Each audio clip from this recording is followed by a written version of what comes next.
All right. Good morning, everyone. People, good morning. Let's go ahead and start our class. Before we go ahead and start our class today, let's go ahead and have a quick introduction. Baba, I'm CA Ramesh Soni. Most of you might be knowing me, most of you might not be knowing me. Let's go ahead and start our class today. We'll be starting with CA Final IDT, right, everyone? In IDT, we have the three things. What is the three things, everyone? We have in IDT, we have GST, customs, and FTP. But I'm telling you, this all three are the most easiest one which is there in your CA final syllabus. Means CA final IDT is one of the easiest subject which you will see in your CA final ka syllabus. Trust me, it is very easy. Okay. Now GST, it comes for approximately how many marks? 75 marks. Customs comes for how many marks, everyone? 20 marks, and 5 marks to 7 marks means 25 marks is your customs. So 5 marks ke liye what comes, everyone? FTP. Done, everyone? Now, if we go ahead and see, this is your total 100 marks ka syllabus. Sir, how many days we'll be going ahead and taking it? We'll be going ahead and doing it in approximately 40 to 50 classes. Okay, everyone? Now, so this was about your syllabus. Now, when I go ahead and say the syllabus, Baba, how are we going to go ahead and cover the syllabus? We are going to go ahead to cover the syllabus of this 100 marks. We have, first of all, is the textbook, which, first of all, one is your chart book, right, everyone? Chart book, people who are sitting over here for the very first day, or might be people if you are watching at home, might be if it is the first day, uh, you have got a printout of the chart book, some few pages which are there. Okay? People who are watching at home, the chart book which is there, if it has not reached you or the textbook has not reached you, you can go to your Google Drive ka folder. You can go to your Google Drive ka folder. In your Google Drive ka folder, you will be able to find PDF. So you can download that PDF and you can start using that. Okay? Now, people who are watching from our mobile app, you can go to rameshsoni.com. Under rameshsoni.com, you have to go to free resources. In free resources, May 23 folder, you will be able to find chart book, textbook, and Q&A ka first 3 to 4 chapters ka PDF. Take a printout of it and start your studies till the book reaches you. Right, everyone? Okay? So now, first of all, we'll be going ahead and using the chart book. Secondly, we have is the textbook which you guys have, and one which we have is the Q&A book which we have. And the last one which is there is the chart book, textbook, Q&A, and one is the MCQ book. MCQ book with reasoning.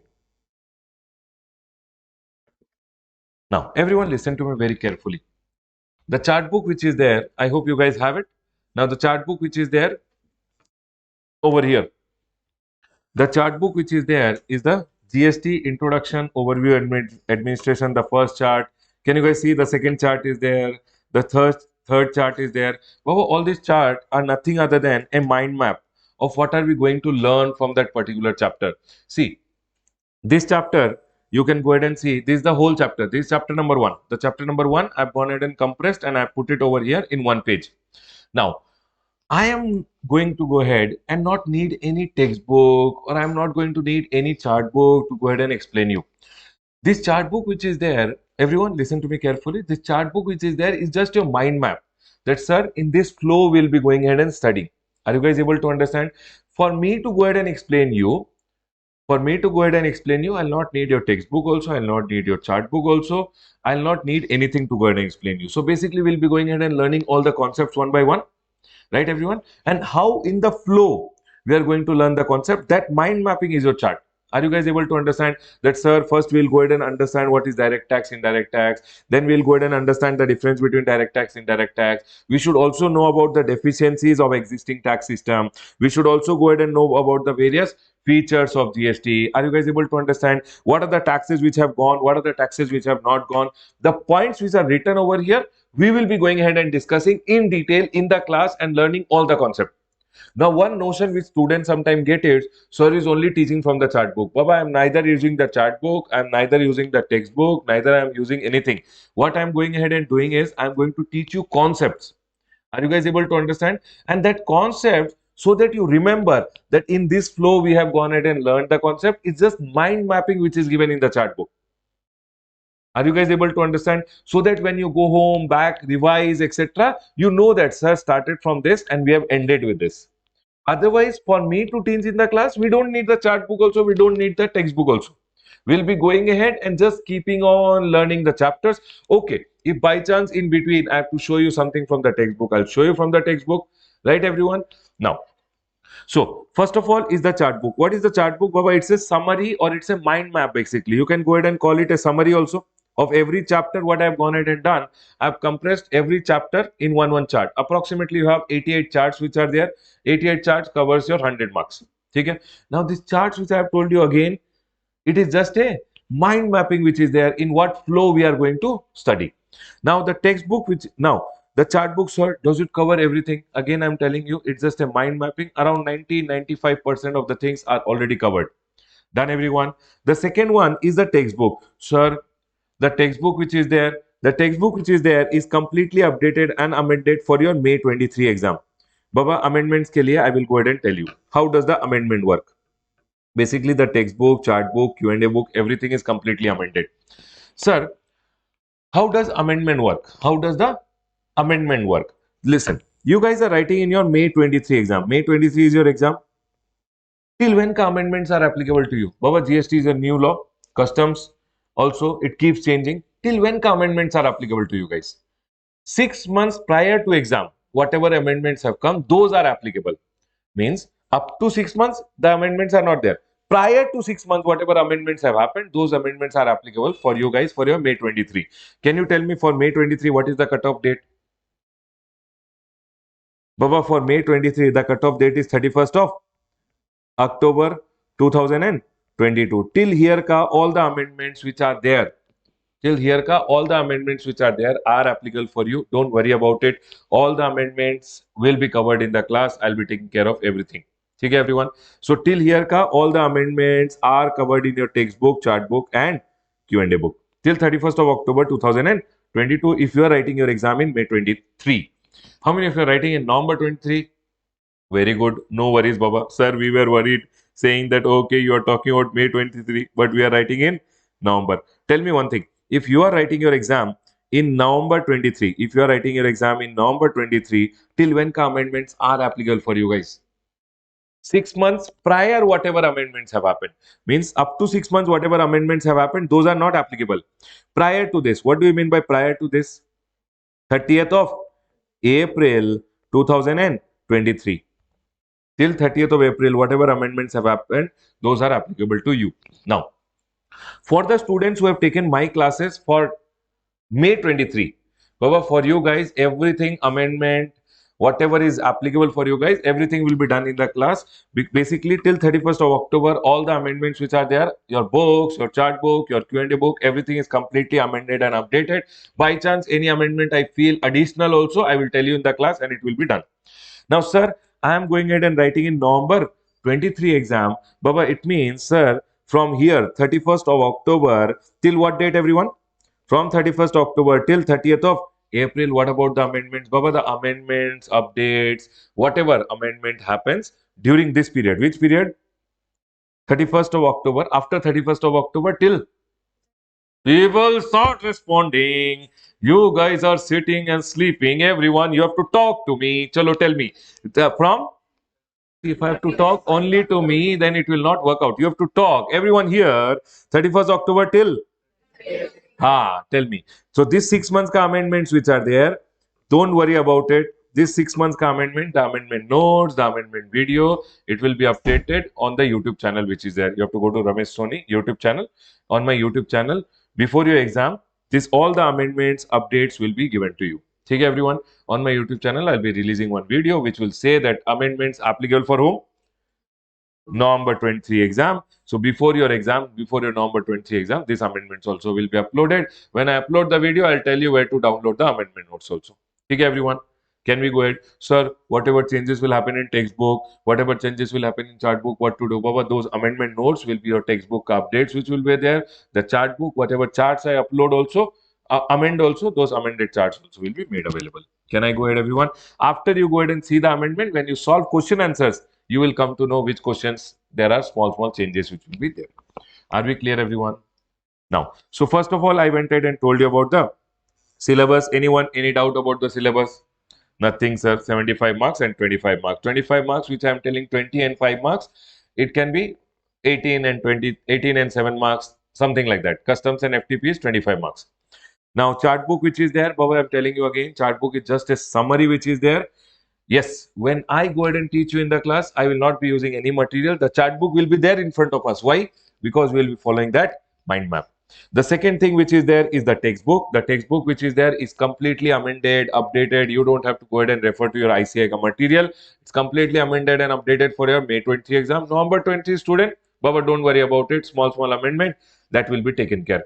Okay? You just have to stay connected with the YouTube channel which is there. Now, the Q&A book which is there. Baba, the Q&A book which is there, approximately 656 questions in your GST, customs around 150 questions are there.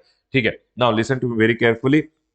This Q&A book which is there, the Q&A book is also completely updated, amended for your May 20 exam. The amendments for November 20 exam, again, when you see the amendments on YouTube, you will be able to know what are the amendments which are applicable to you.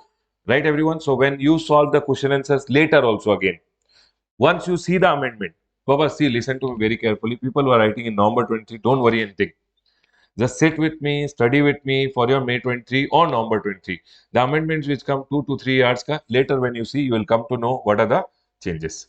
Can I go ahead, everyone? Now, don't worry about it. Relax, aram se. What are you going to study? This textbook only, this chart book only, this Q&A book only. Done, everyone? Now, the Q&A book which is there, I have gone ahead and included your ICA का study material का question answer. Baba compiled from the ICA का study material का question answer. Sir, CS का study material का question answers also we have gone ahead and used some of them which I found might be good for you. CMA Institute का study material also we have gone ahead and used it. Sir, ICI का past papers which are there, exam papers which have come. Now exam paper, your May 22 का exam paper which was there, that has also been included. Now, sir, November 22, Baba, November 22, we have not gone ahead and included November 22 ka question person, November 22 exam.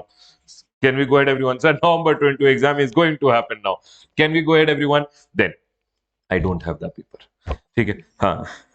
Now, CS and CMA ka also we have gone ahead and included some past papers which are there. PP means, again students will say, sir, what do you mean by PP? Baba, PP means past papers. Okay, everyone, past papers which are there, we have included. Sir, what about the ICI ka RTPs which are there? Baba, RTP is also RTP for November 22. It is not the question paper. Revision test paper for November 22 also has been included. Okay. Besides this, I have gone ahead and included some mock test papers, ka some question answers which I found important. So approximately you have good number of questions. Some 500, 550 page ka Q&A book is there. Whatever the repetitions were there, some repetitions I have kept it in the book so that you practice it. Once we do it in the class, if some questions you want to do it at home, you will be able to do it from there. Some repetitions I have kept it. But most of the repeated questions I've deleted. Otherwise, your Q&A book would have become some 1,000 pages ka book. This fat, you would have never been interested to do it. Are we clear? Earlier, we used to keep it. But then students started telling me, sir, so fat Q&A book. Why is your Q&A book so fat? So I started removing all the repeated questions which are there. Some repeated questions are there for your practice because I want you to practice them. Done, everyone? Now, sir, what besides this? Baba, how many marks ka MCQs have started coming in the exam? 30 marks, correct, everyone? So MCQs which are there, I've gone ahead and compiled the MCQs from your CA ka again. ICA has gone ahead and released case studies. ICA ka past papers which are there, whatever RTPs may case study MCQs are there, whatever your old MCQs are there, those I've gone ahead and compiled. Along with that, I've gone ahead and written the reasoning also. Are we clear, everyone? So MCQs which are there, I have gone ahead and given with reasoning. So after we are done with everyone, after we are done with every class, you guys will be solving the MCQs at home, right? Reasoning is also there. You have a doubt, you can ask me. But MCQs I have gone ahead and given with reasoning because I want you guys to first apply the law. Everyone, you have to apply the law and then you have to solve yourself. By chance have a doubt, the reasonings are already given.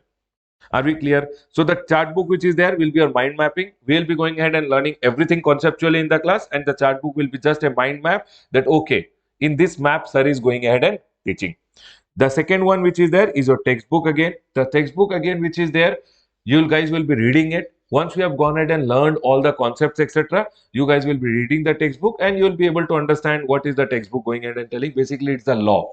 When I say textbook, this is what summary and mind map. It's just a mind mapping technique which is there, which we'll be using. Textbook which is there is the law. Q&A book which is there is the practice module where you guys will be basically going ahead and applying the law. Once you have gone ahead and learned all this thing with me, to apply the law, you have to practice question answers. And the last one is the MCQs with reasoning. Are we clear, everyone? I've gone ahead and also told you about the amendments. I've also gone ahead and told you about the amendments which are there. Now, what else do you think? Sir, these notes which you are writing, sir, these notes which you are writing, today I'm telling you about the basics. What you can do is, you can download these notes if you want to. Chapter wise, once I've gone ahead and finished every chapter, I'll be uploading these notes. You can go to rameshsoni.com. Baba, people watching at home, the same thing.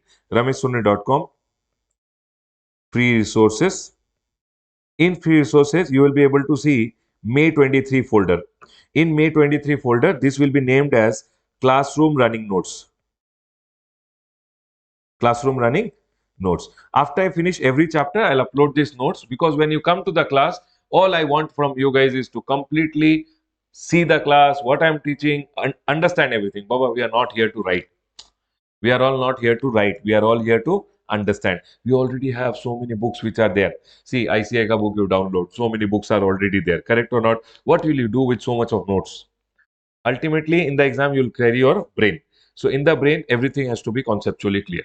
That is my thought over here. So for the notes, if you want, you can go to rameshsoni.com and you can download these notes from there. Are we clear, everyone? People who are watching at home, again, I'll tell you, if you have not received your books yet, okay,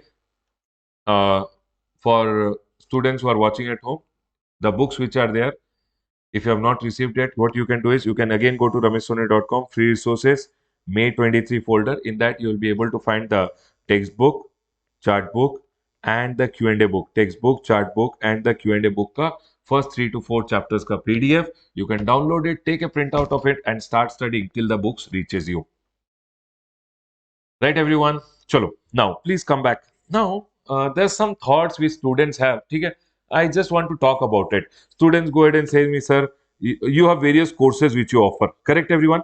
I'm not going ahead and advertising about the course, but I want to discuss about it. Now, many students go ahead and ask me, sir, you have courses which is there. One is the regular batch which you go ahead and take. Correct, everyone? Sir, you go ahead and take the fast track batch. Sir, you go ahead and take the Q&A batch. I will tell you, to learning, everyone, to learning, there are three things which are there. There are three things which are there in learning. What are the three things in learning? Number one, when you learn something, learn and apply something. To learn and apply, there are three things which are there. Number one is you have to go ahead and learn something conceptually. Are you guys able to understand? One, there is something which you go ahead and learn conceptually. In the class, when we are going ahead and learning, whether it is regular batch or it is the fast track batch, Baba, the Q&A batch which is there is only Q&A solving. Okay, I'll first talk about the regular batch and the fast track batch. Both the batches, it's the same conceptual understanding which I go ahead and give. If I am teaching you concept, Baba, concept is a concept. We can't go ahead and leave any concept. Are you guys able to understand? Now, when I teach the concept, some students have a notion that sir will only teach from the chart book. Baba, I don't use any material to teach. I will be going ahead and teaching you conceptually. You have to go ahead and learn everything. Whether you are in regular batch or you're on fast track batch, you will be going ahead and learning everything conceptually. When I teach you conceptually, to that every concept, how it is flowing, that sir, first we went ahead and learned about taxes. Sir, first you told about Article 366. Well, I'll go ahead and explain you what is Article 366. Sir, then we'll be going ahead and learning about direct tax, indirect tax wala concept. So this concept which I'll be going ahead and teaching, for that, I'll be going ahead and doing a mind mapping. And this mind mapping again is done from where? The chart book. That sir, we are going ahead and flowing in this concept. For an example, if I go to supply chapter, Baba, I don't need any book to go ahead and teach you the supply chapter. I can start going from section number 7, complete the whole section, right, everyone? All this circular, everything I can go ahead and cover. But I go ahead and teach you all the concept. After that, you are wondering, where did he start from? What after section number 7.1? A. What did he do? Section number 71 ke baad he taught section number 71B. You should know what I am teaching in the class, right, everyone? So that flow is being told over here. Are you guys able to understand? That flow in which we will be going ahead and learning the things is being told over here. Yes. Once you have gone ahead and learned everything with me conceptually, when you see the chart book, you will be able to revise everything quickly. Are you guys able to understand? So whether it is a regular batch or it is a fast track batch, conceptually, everything is taught. Are you guys able to understand? Now, once you go ahead and learn something conceptually, the second step comes is to go ahead and apply it. Sir, this concept, how to go ahead and apply, how to go ahead and now, conceptually, when you are learning, we will be going ahead and using completely the we'll be going ahead and I'll only be going ahead and explaining you everything. Sir, in between, if you need the textbook, yes, we will be going ahead and referring to the textbook if we need in between. Done, everyone? Now, after I have gone ahead and conceptually taught everything, okay, everyone, what we'll also go ahead and do is we'll also go ahead and see what is going on, means what is there in your textbook. So we'll quickly run through the textbook to understand that when we have learned conceptually everything, whether everything in the textbook is also there. Sir, Baba, when I am teaching you the chart book or the textbook or the Q&A book, it is completely designed by me only. So when I'm teaching you conceptually everything, I know what are the things to be covered and I've gone ahead and covered everything. So what we'll go ahead and do is we'll quickly run through the textbook to understand whether we have gone ahead and covered everything or not. And Baba, don't worry about it. We will be going ahead and covering everything. Done, everyone? The next step comes is once you have learned everything conceptually, you have to go ahead and apply. Are you guys able to understand? You have to go ahead and applying the concept. And for applying the concept, we go ahead and do what? We solve question answers. We solve Q&A. Now, listen to me very carefully. Conceptual understanding, mind mapping, understanding all the concept, everything is there in the regular batch. Once we go ahead and run through the textbook also once quickly to understand whether we have covered the textbook, and then we have to apply, sir, what we have learned, whether we are actually able to apply and solve question answers or not. That is also there, which we are going to do now. Are you guys able to understand? And once we are done going ahead and learning everything conceptually, applying, if we get some time at the end, we'll also be going ahead and revising. Sir, why do we revise? We revise every concept so that you can retain. In revising, your chart book plays a very important role because now your mind has been mapped according to chart book. You will be going ahead and revising very fast. Right, everyone? So after the end of every chapter, if you get time, we'll go ahead and revise. Right, everyone? Sir, if you don't go ahead and get time, Baba, I'll be anyways uploading the revisionaries on YouTube. Okay, later you can go ahead and revise from YouTube. Right, everyone? Sir, what about when will you upload, Baba, for your May 23 exam? Might be in February. I'll start uploading all the revisions which are there.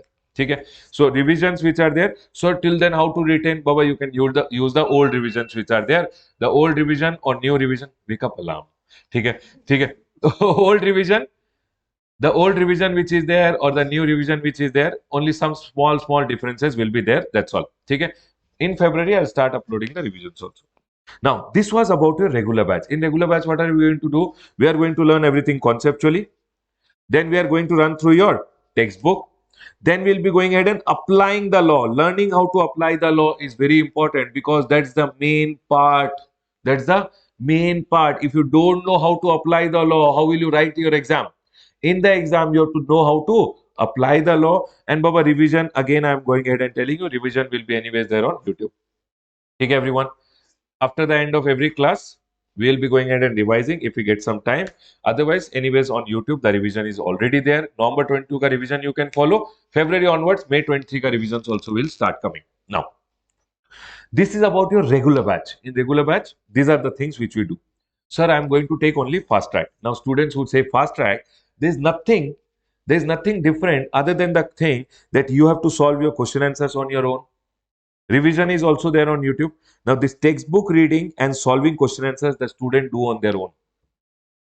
Are you guys able to understand? But conceptually going ahead and teaching, There is no difference between a regular batch and a fast track batch. In regular batch also we go ahead and teach everything conceptually. In fast track batch also we teach everything conceptually. But what is different, everyone? This one. Are we clear, everyone? So if a student takes my regular batch, he gets everything. So if a student takes only my fast track, he is going to understand everything conceptually. To go ahead, now he has to go ahead after he has learned everything, he goes ahead and reads a textbook and then solves question answers on his own, and then again the revision from. Are we clear, everyone? Now a student, sir, regular batch, conceptual understanding, Q&A solving, and then going ahead and revising. But here it is only concepts which are being taught, because in fast track again we don't have so much time, which is that student is also short of time, right, everyone? And hence only conceptual teaching is given, but you have to go ahead and solve question answers. Are you guys able to understand what is the importance of solving question answers? Only conceptual learning, if you don't learn how to apply, it's going to be very difficult. So you have to learn how to go ahead and apply. And the last one is the Q&A batch. The Q&A batch is basically taken by those students who have gone ahead and already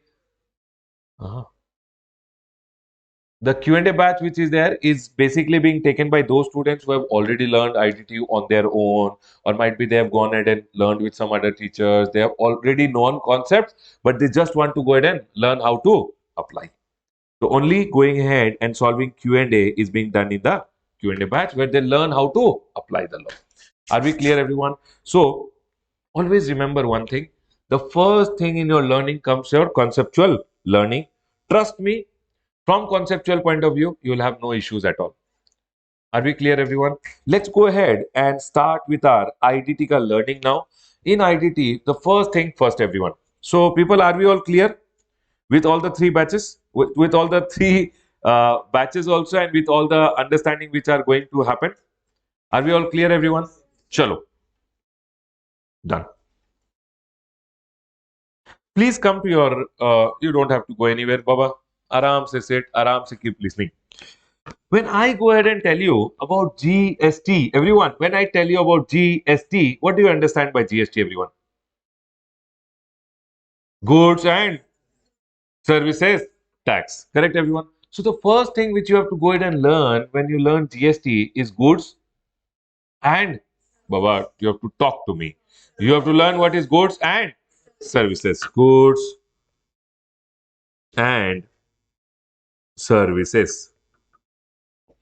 Goods and services. Now, when I go ahead and say goods and services, so for GST to be levied, something has to be goods and services. Only then goods and services tax can be levied on it. Right, everyone? So the first thing which we'll be going ahead and learning in GST is what? We'll be learning what do you mean by goods, and we'll be learning what do you mean by service. That will be very important.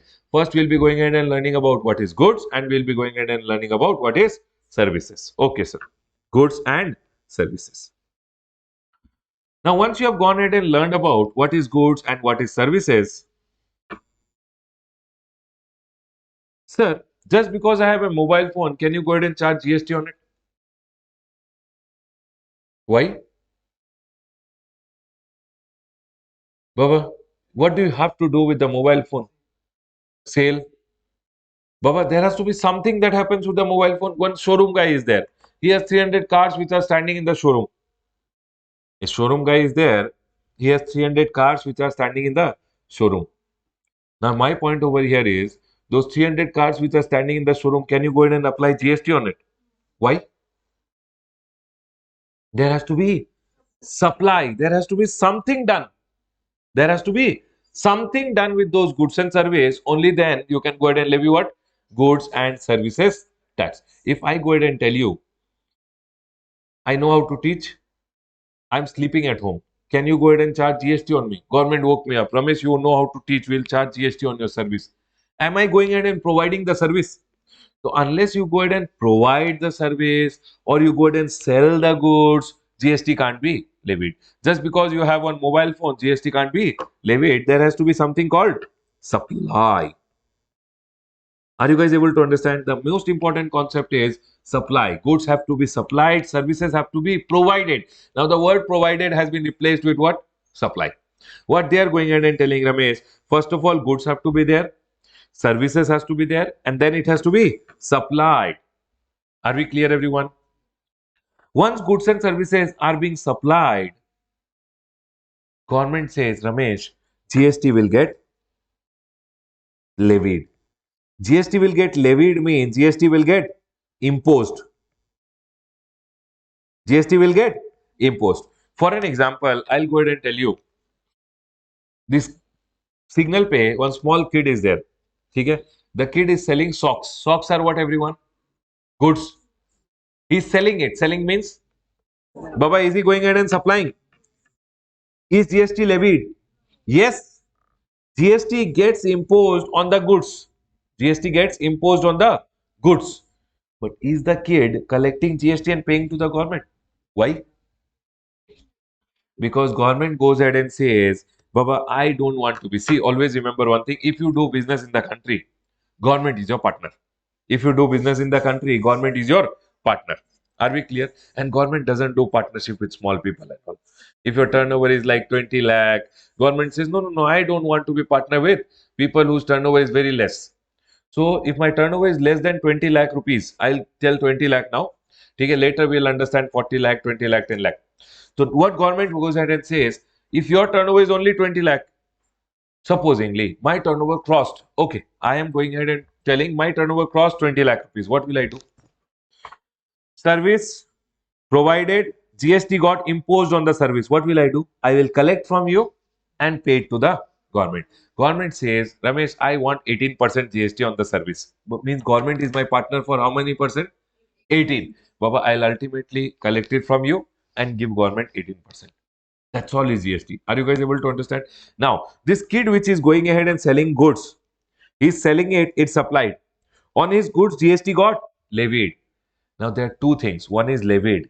GST is levied on all goods and services. But you have to collect and pay only if you are a taxable person, a registered person.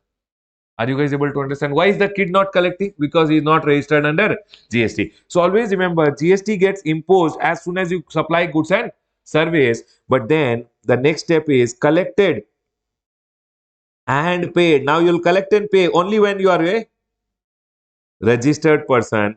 In GST, we call it a taxable person. Registered person, basically. We will collect and pay GST only if you are a taxable person. Can I go ahead, everyone? Now, sir, goods, Baba, that guy, kid sold goods. Goods got supplied. GST got levied. Will he collect and pay?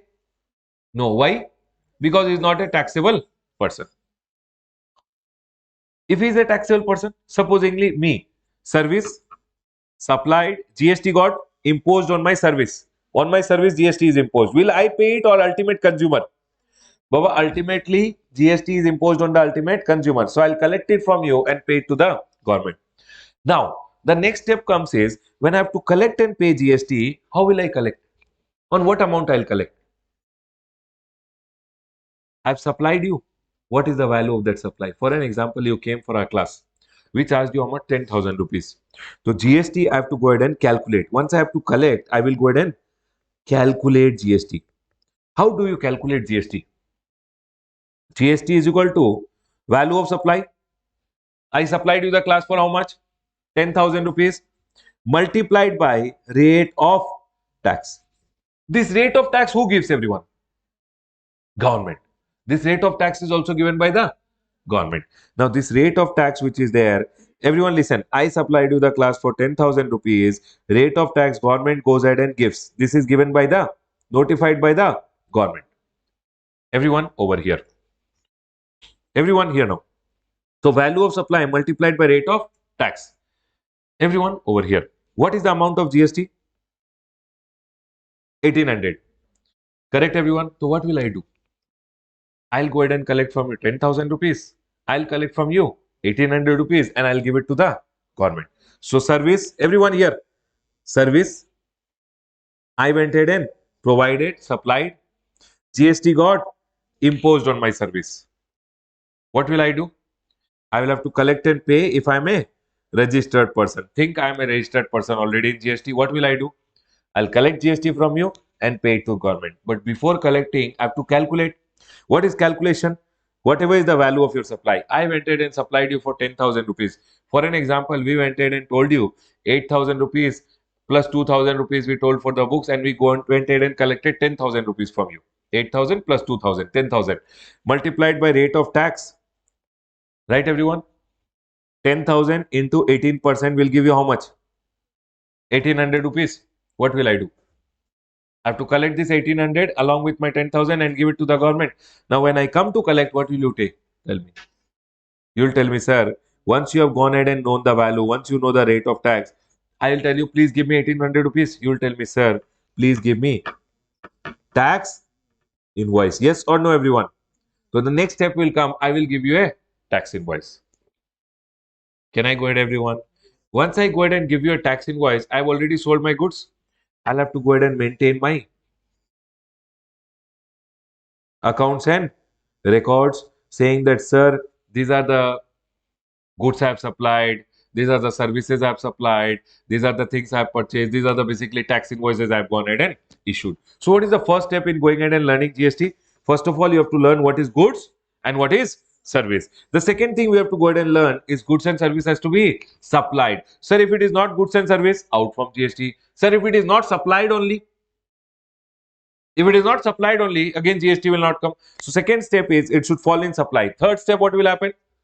GST will get imposed. Once GST gets imposed, what will I do? I'll have to collect and pay. So the fourth step will come collect and pay, but only if you are a registered person, taxable person.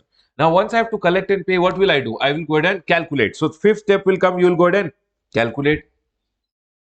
Are you guys able to understand? Once you go ahead and calculate, what will you do? Calculation, how do you do? Value of supply into rate of tax. For an example, I went ahead and supplied. Sir, your name? Mallikarjun. ठीक है, Mallikarjun went to Archie's. He told, sir, I want 10,000 rupees ka gift. He bought one gift from Archie's. He told, sir, I want gift packing. They went ahead and told 2,000 rupees ka gift packing. He told, sir, can you also go ahead and send this goods to my girlfriend's home? They told, okay, additional delivery charges 1,000. They took 13,000 from him. They should charge him GST on 10,000, 12,000 or 13,000. 13,000. And that is what we are going to learn in this place. Where what value pay we have to go ahead and charge? GST. Value multiplied by the rate of tax, you will note the GST. What will I do now? I will have to collect from you. I'll tell, please give. You will tell, please give me the invoice. So I'll have to give you the tax invoice. Are we clear, everyone? Once you know, once we go ahead and raise the tax invoice, we should not tear the invoice and throw. We should maintain the accounts and records. Now, government will say, Ramesh, you sold the goods, you collected the GST. Now you pay the GST also. So the next chapter which will come will be, Baba, we are talking about chapters. These are chapters which are there. Okay, these are chapters which are there. This is GST is. Okay, these are all chapters. The first chapter we'll be going ahead and learning is what is goods and service. Once I go ahead and supply you goods, the second chapter will be learning supply. Once I supply you the goods and service, what will happen?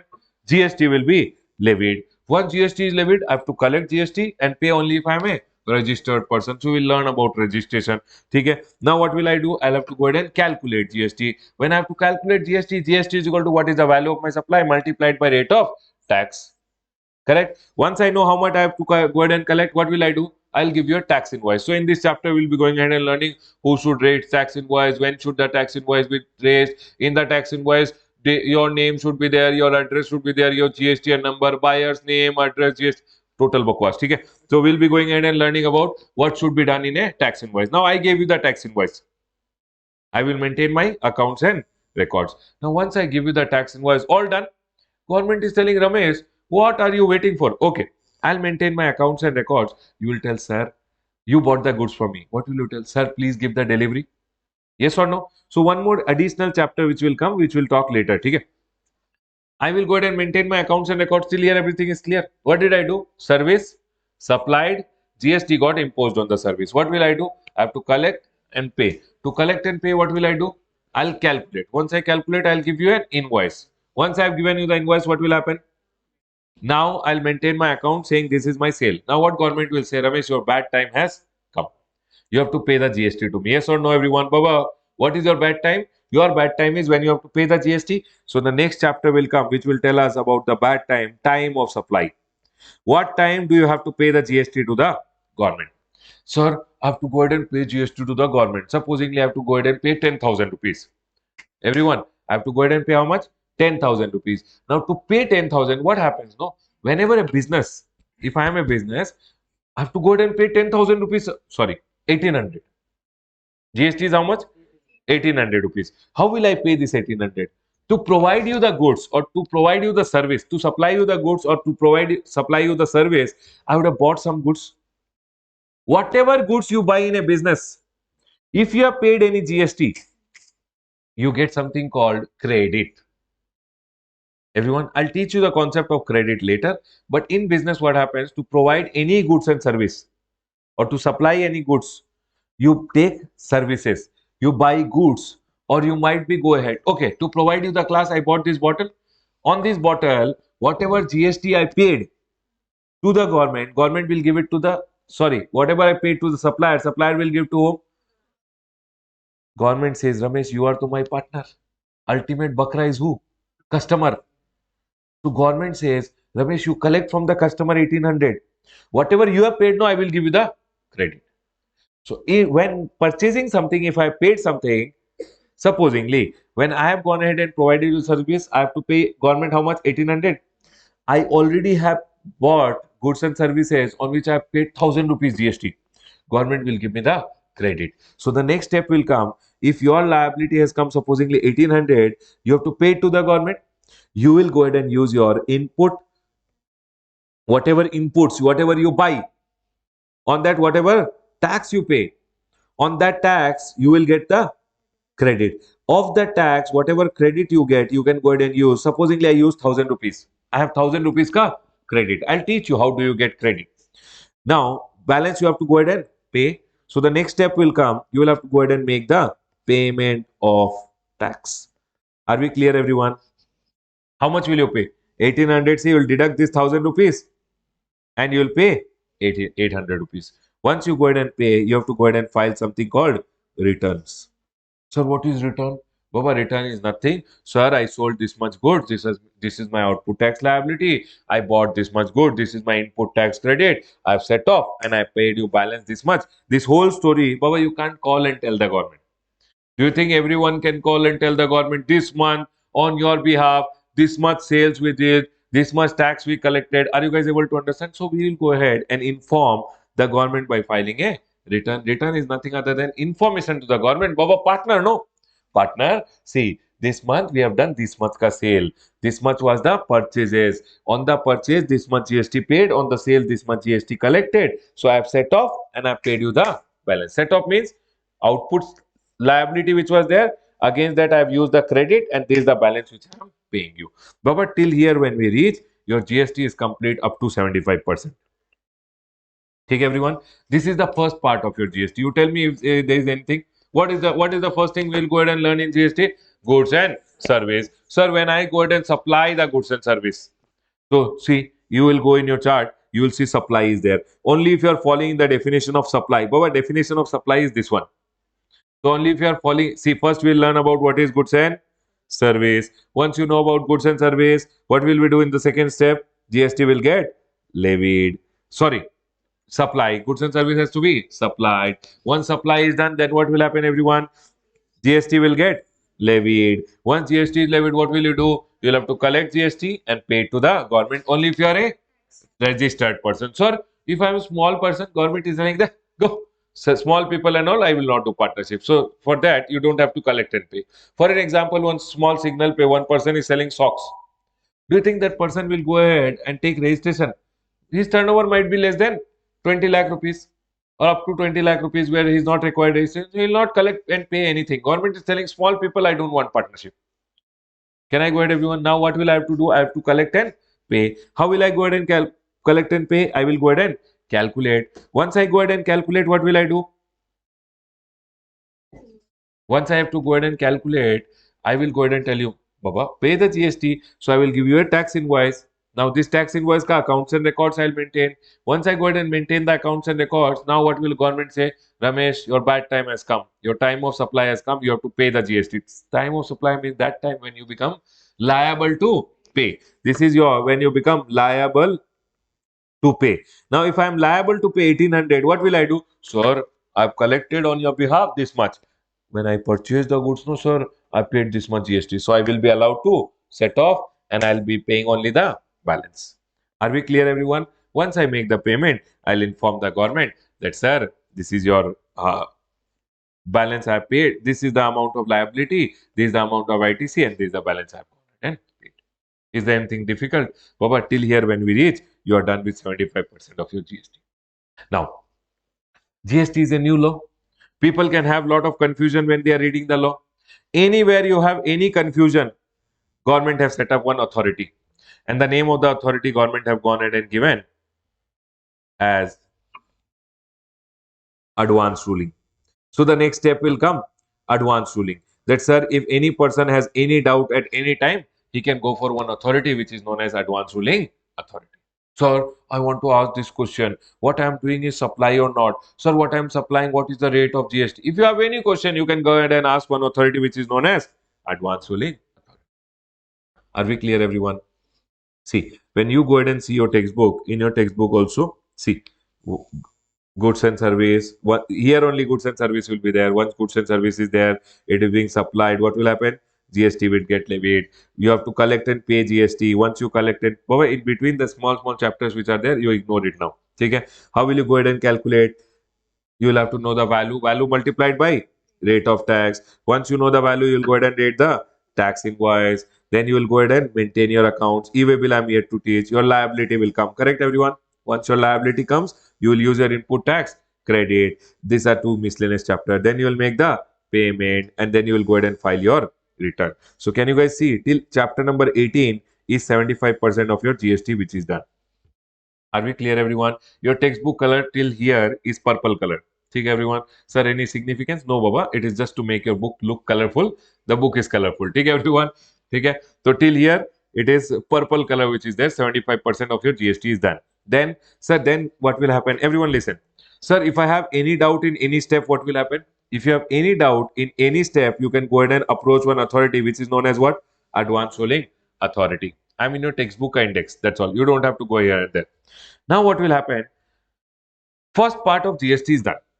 You went ahead and did what? Goods and service, supplied, GST got imposed, I collected, I have to pay. Right, everyone? How will I collect and pay? I will calculate, then I'll go ahead and raise a tax invoice. Once I go ahead and raise a tax invoice, I'll maintain my accounts. Once I maintain my accounts, now I'm liable to pay.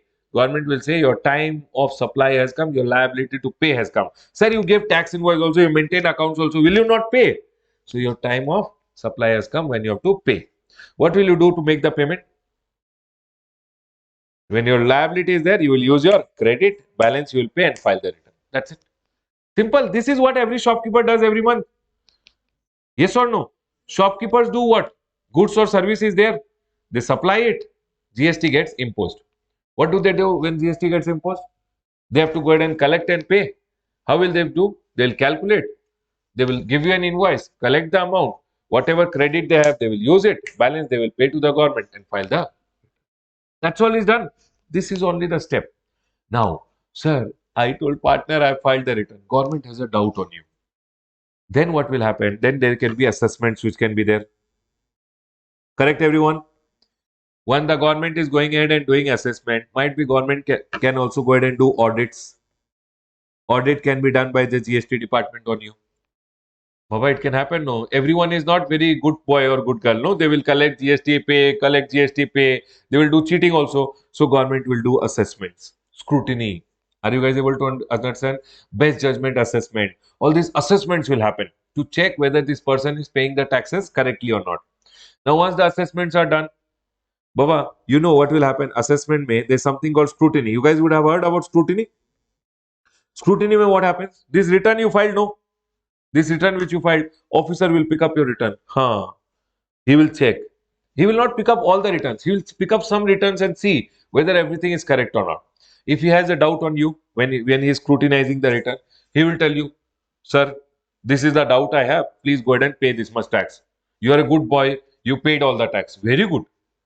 You are a good boy. You paid the tax. Chapter closed. You are a bad girl. Then what to do? Sir, boys are only good. नहीं बाबा. ठीक है. हाँ. So if you are a bad boy, then what to do? Then they will tell you, Ramesh, please pay the tax. You are telling, no, I will not pay. Then officer has power. He can go ahead and do audit.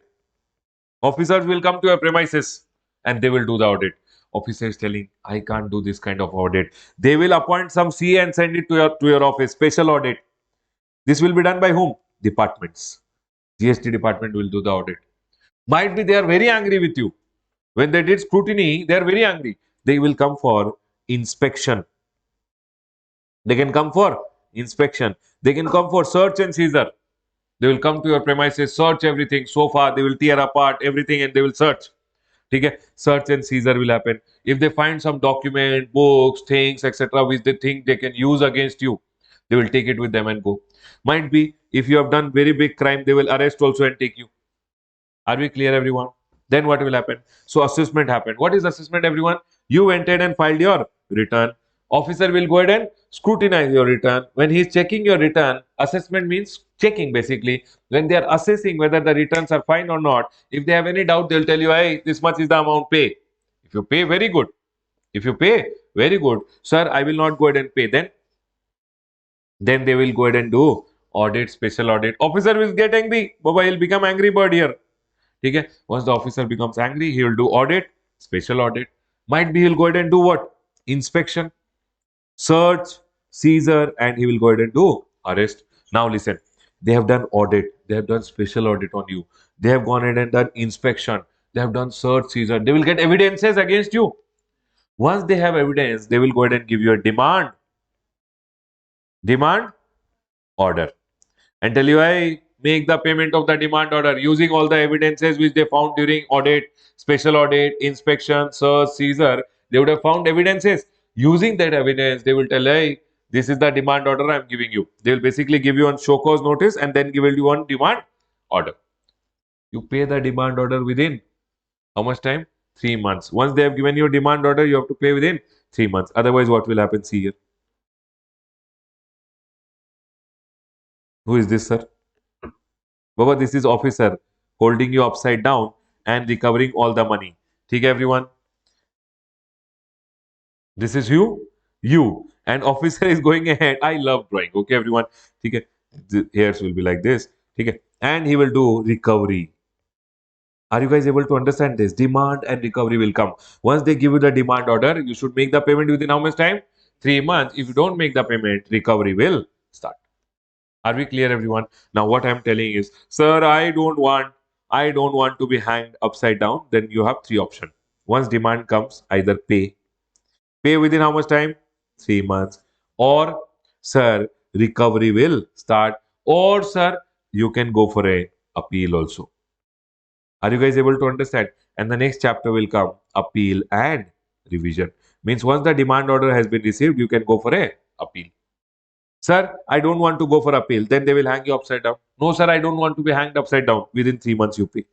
So the next chapters, if you go ahead and see over here, is assessment will happen. When assessment is going on, if officer tells you that this is the amount to be paid, pay it. If you don't pay, what will happen? He will get angry. He will get audit done. Through audit might be if he gets evidence, then he will go ahead and give you a demand order. If he wants more evidence, he will do inspection.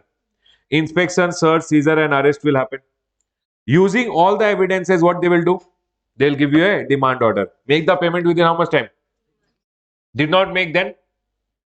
Sir, either you can go for an appeal or he will do the recovery. Are we clear, everyone? This is your second step of GST. Sir, others, all these chapters, these are miscellaneous. Miscellaneous chapters which we'll be learning at that. Are you guys able to understand? And that's it is your GST. Sir, this part which is there is green in your book. Right, everyone? This part is made green. Sir, why green? Baba, green just because green. Because students love color nowadays. The book should be colorful. Okay, everyone? Otherwise, first part is the purple. This is your green part. Then, after this comes is your customs. Baba, customs ka whole thing which is there. Okay? This is dark brown color and this is your blue color which is there. ठीक है everyone. FTP is blue and this is your dark brown color which is there. ठीक है everyone. Sir, what is the significance? I told you no. The book should look colorful so that student enjoy while reading. That's all. ठीक है. Everyone over here now. Sir, what about the amendment? See, when you go ahead and read your textbook, no, in textbook of beginning May only, I have told from 1st May up to 31st of October, whatever the amendments have happened, means these are the recent changes which have happened in your book. Now, when you go and locate these changes in your book, it is bold and underlined. Bold and underlined. Okay? So, do we have to actually go and search in our textbook? Baba, you don't have to worry about anything.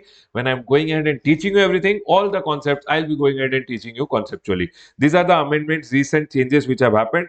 I put it in one place just for your knowledge. When you are going ahead and reading later, might be you're telling one day before the exam that, sir, amendments are very important, which have happened recently. So, I want to learn. So you can go ahead and read this portion. Are we clear, everyone? Now,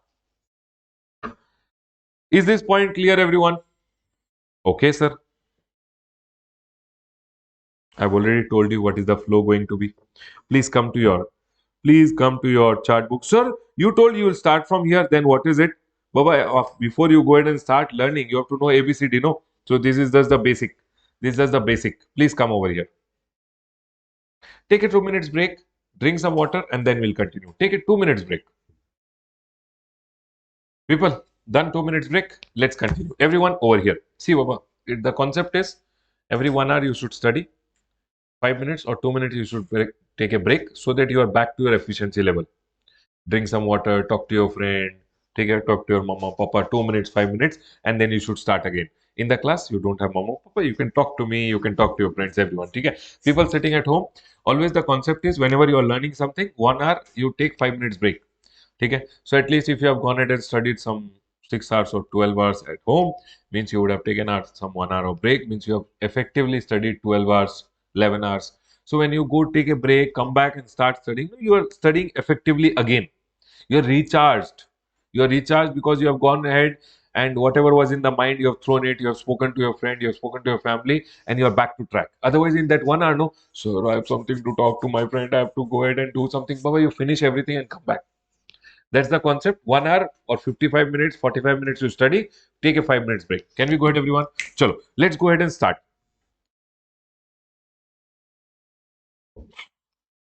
Now, the first chart in your chart book is GST Introduction, Overview and Administration. Sir, what kind of a chapter it is? Well, chapter ka kind and all we'll talk at the end. What I can go ahead and tell about this chapter is it is one of the most important chapter because it will lay down the foundation of GST. This will lay down the foundation. Baba, above that is the beautiful world. Goods and service is being supplied, GST got levied. But below that is the foundation, and the foundation has to be strong.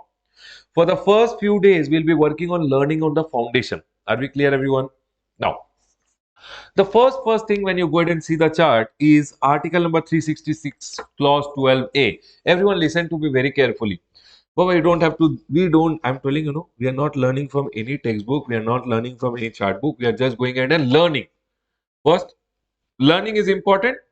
And then the same thing, you have to remember that, okay, this is the flow which we have to go ahead and remember. Everyone over here. Article number 366 of the Constitution of India may, you have the definitions which are there. In that definition, this clause 12A, one definition has been given. Are we clear, everyone? Article number 366, Baba, when you go ahead and read the Constitution of India, it's all paragraphs which are there. In those paragraphs, there's one paragraph which is 366. In that, you have clause. Definitions are there. One definition which is there is the definition of GST, which is clause 12A. Sir, why A? Because the definition is inserted now. So there will be something called 12 also there. After 12, they have inserted 12A. Whenever they have to insert something in between, they insert it as what? 12A, 12B, like that. Now 12A, which is there, goes ahead and talks about GST. And GST ka definition, when you see, GST means any tax. Goods and service tax means what? Any tax on what?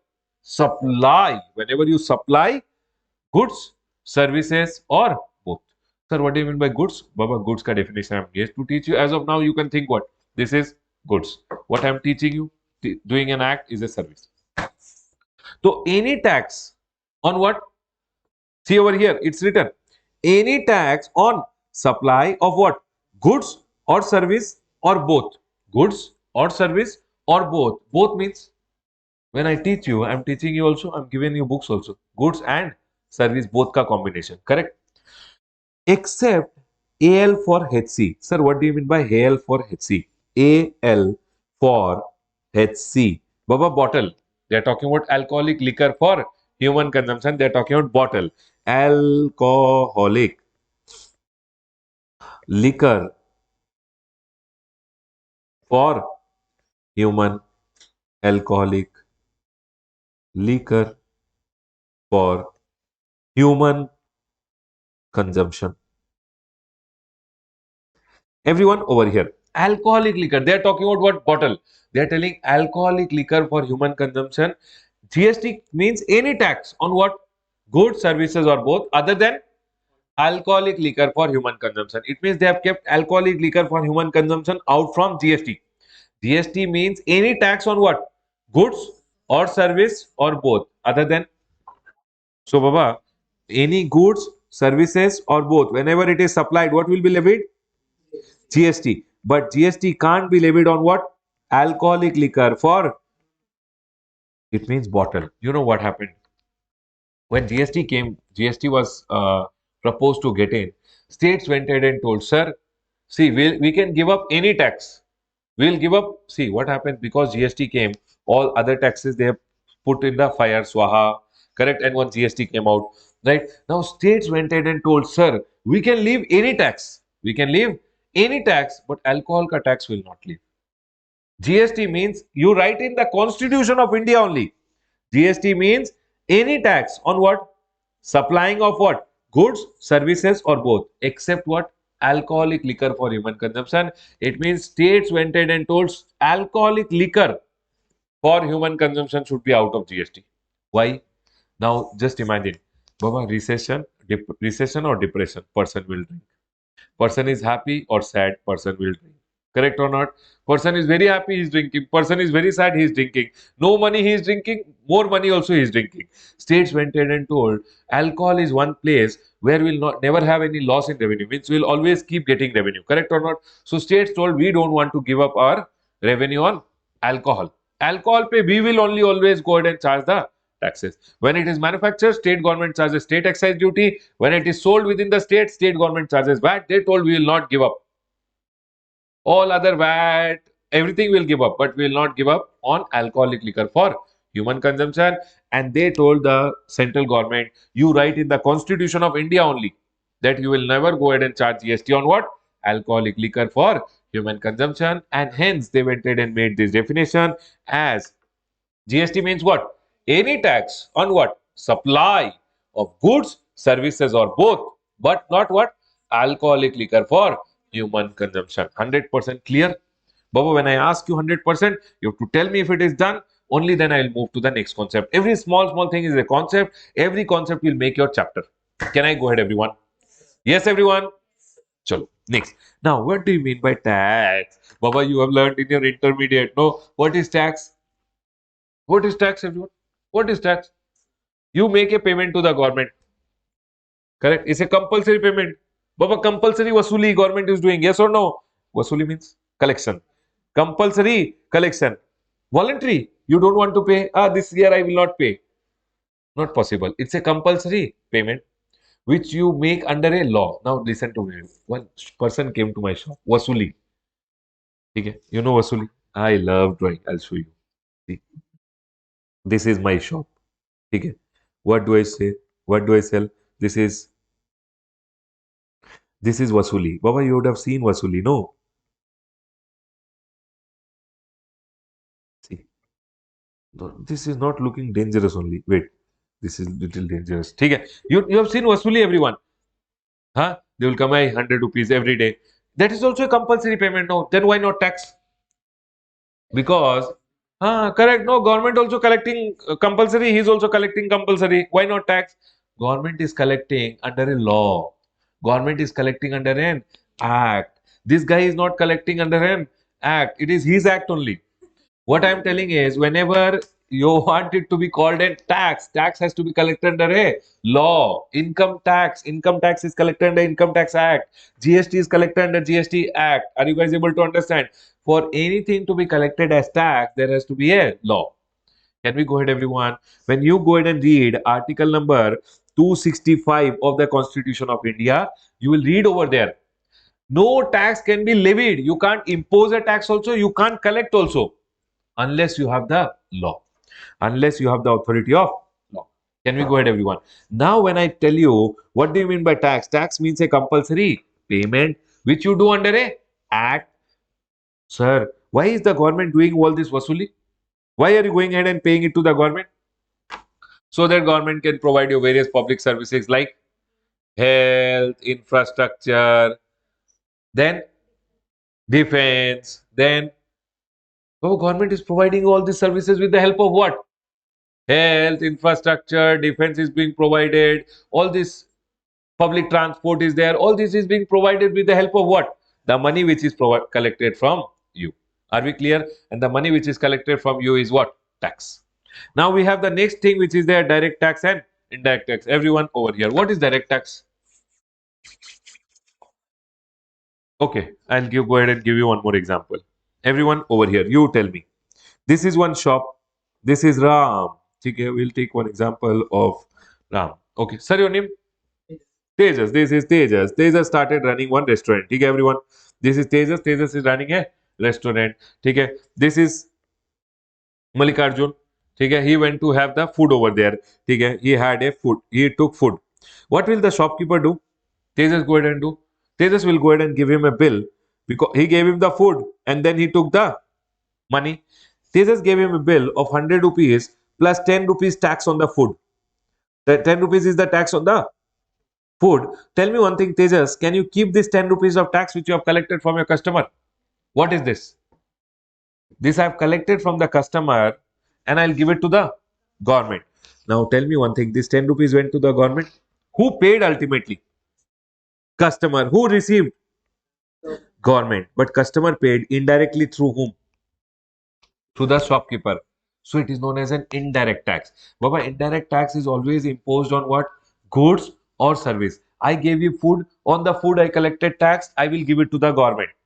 On the goods and service, when we go ahead and impose a tax, it is known as what? Baba, it's generally indirect tax which is imposed on the goods and service. If I'm supplying you goods or I'm giving you some service, on that I will collect one tax and give it to the government. This is known as what? Indirect tax. Why is it called indirect tax? Because ultimately from the consumer to the government, indirectly through me. Can I go ahead, everyone? So now tell me one thing. Selling this food for 100 rupees might be supposingly my expense. My expense on this food was 60 rupees. How much profit did I make? On this profit also, out of my pocket, on this profit also I have to pay something to the government. That is known as what? Direct tax, because it is going from my pocket directly. Am I collecting from someone? On my profit, when I'm paying directly to the government, that is known as direct tax. On my goods and service, when I collect any tax and give it to the government, that is known as indirect tax. Is my point clear to all? First point of difference. Direct tax is on what? Income. Indirect tax is on what? Goods and service. Direct tax burden imposed on me. Burden also on me. I only have to pay. Imposed on me, I only have to pay. Indirect tax. But imposed on my goods and service. But will I pay? I will pass the burden to the ultimate consumer. Are we clear, everyone?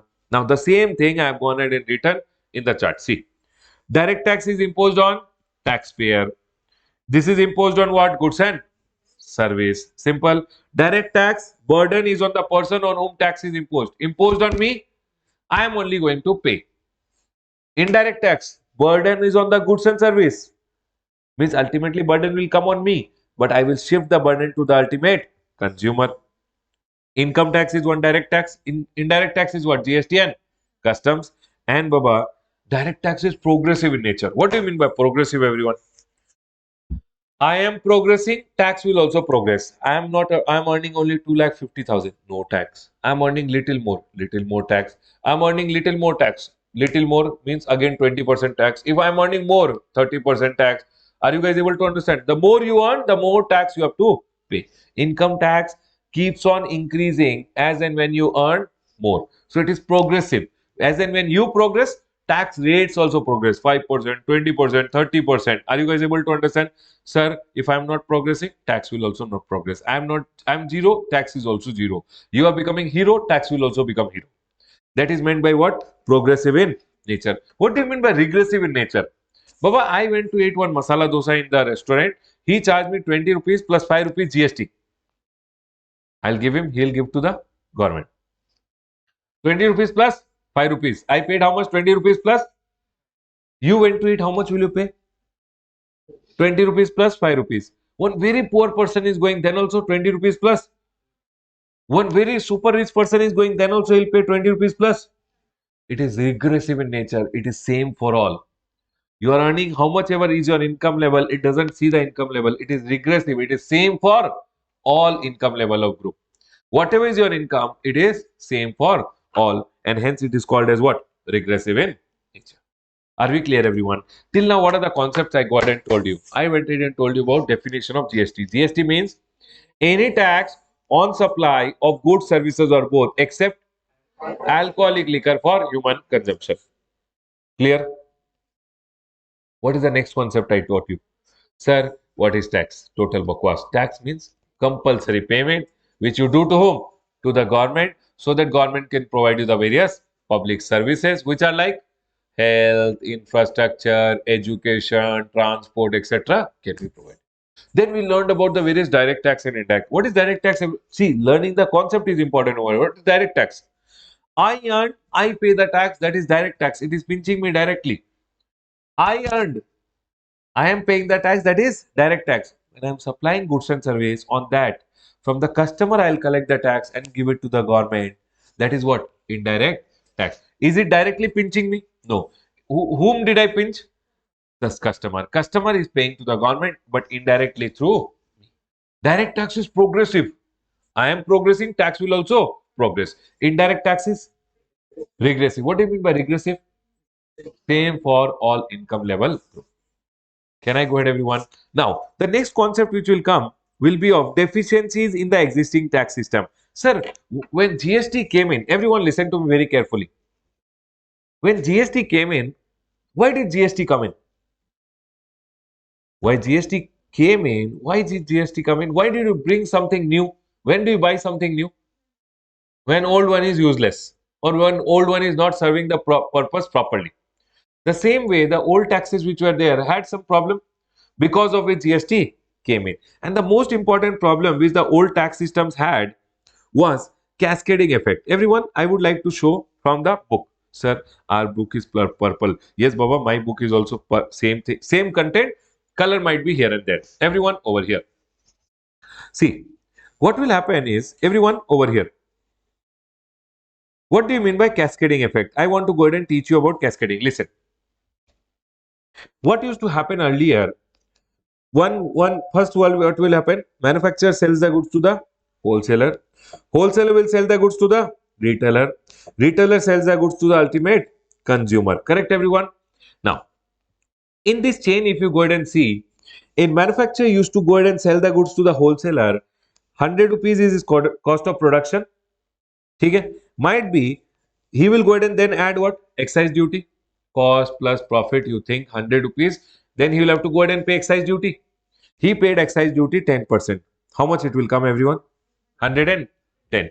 Earlier, whenever a person used to manufacture, on manufacturing, they used to pay what? Excise duty. So 100 rupees plus he used to pay excise duty. 110. When you are selling the goods, you will also have to charge value added tax. What is value added tax? Earlier it was there, VAT. Value added tax. Now on 100 rupees, 110, how much is the tax, everyone? 11 rupees. Everyone listen to me very carefully. Did you charge on tax? Did you charge another tax? On excise duty, did you charge VAT? Why? Because 110 में 10 rupees was the tax. Are you guys able to understand? You are collecting tax on tax. Don't you think your goods will become expensive? Is the government का objective to get inflation in the country. That prices of goods should go up. I will charge tax on tax, or government ka objective is just to charge tax on the goods or tax on the service. Tax on the goods or service. But when the government is charging tax on tax, don't you think the prices of commodities will go up? When the prices of items will go up, don't you think inflation in the country will go up? So, Baba, this was a problem. Tax pay when tax was charged, and that is known as what? Cascading effect. Are you guys able to understand? Now, just imagine this wholesaler was there. He is not registered under excise. Excise duty mein he is not registered. He is registered only under VAT. So you know what will he do? Whenever you buy, you get the credit of the tax paid. Whenever you buy, you get the credit of the tax paid. Baba, credit ka concept will come. It will come after some time. Whenever you buy, you will pay what? You will get the credit. Now, everyone tell me one thing. Excise duty, how much he paid? 10 rupees. VAT, how much he paid, everyone? 11 rupees. But excise duty ka credit he will not get because he is not registered under excise. Are you guys able to understand? It means, can you tell me, for him, what will be the cost? 110. Baba, listen to me very carefully. 110. 11, why is not cost? Because he has got the credit. What do you mean by credit? I went ahead and bought something from Amazon. 100 rupees ka item. Amazon gave me back 20 rupees in my Paytm wallet. Is 20 rupees my expense or only 80 rupees my expense? I bought 100 rupees ka item from Amazon. 20 rupees they have put it in my wallet. And they have taken only how much? 80 rupees from me. What is my actual expense? What will I do with the 20 rupees? Next time when I have to pay something, I'll set off. So actually that is like cash only which is there with me. In the same way, in GST also or in tax also, what government says, whenever you pay anything, because you are a dealer or a trader, whatever you collect against that, whatever tax you have paid, you can set off. You have paid to this person, seller, he will pay to me, government gives you back the credit. This credit you can use to pay your output tax liability. Now my question over here is, this person who is there, he bought, he did not get excise duty ka credit. 110 is his cost. VAT is how much?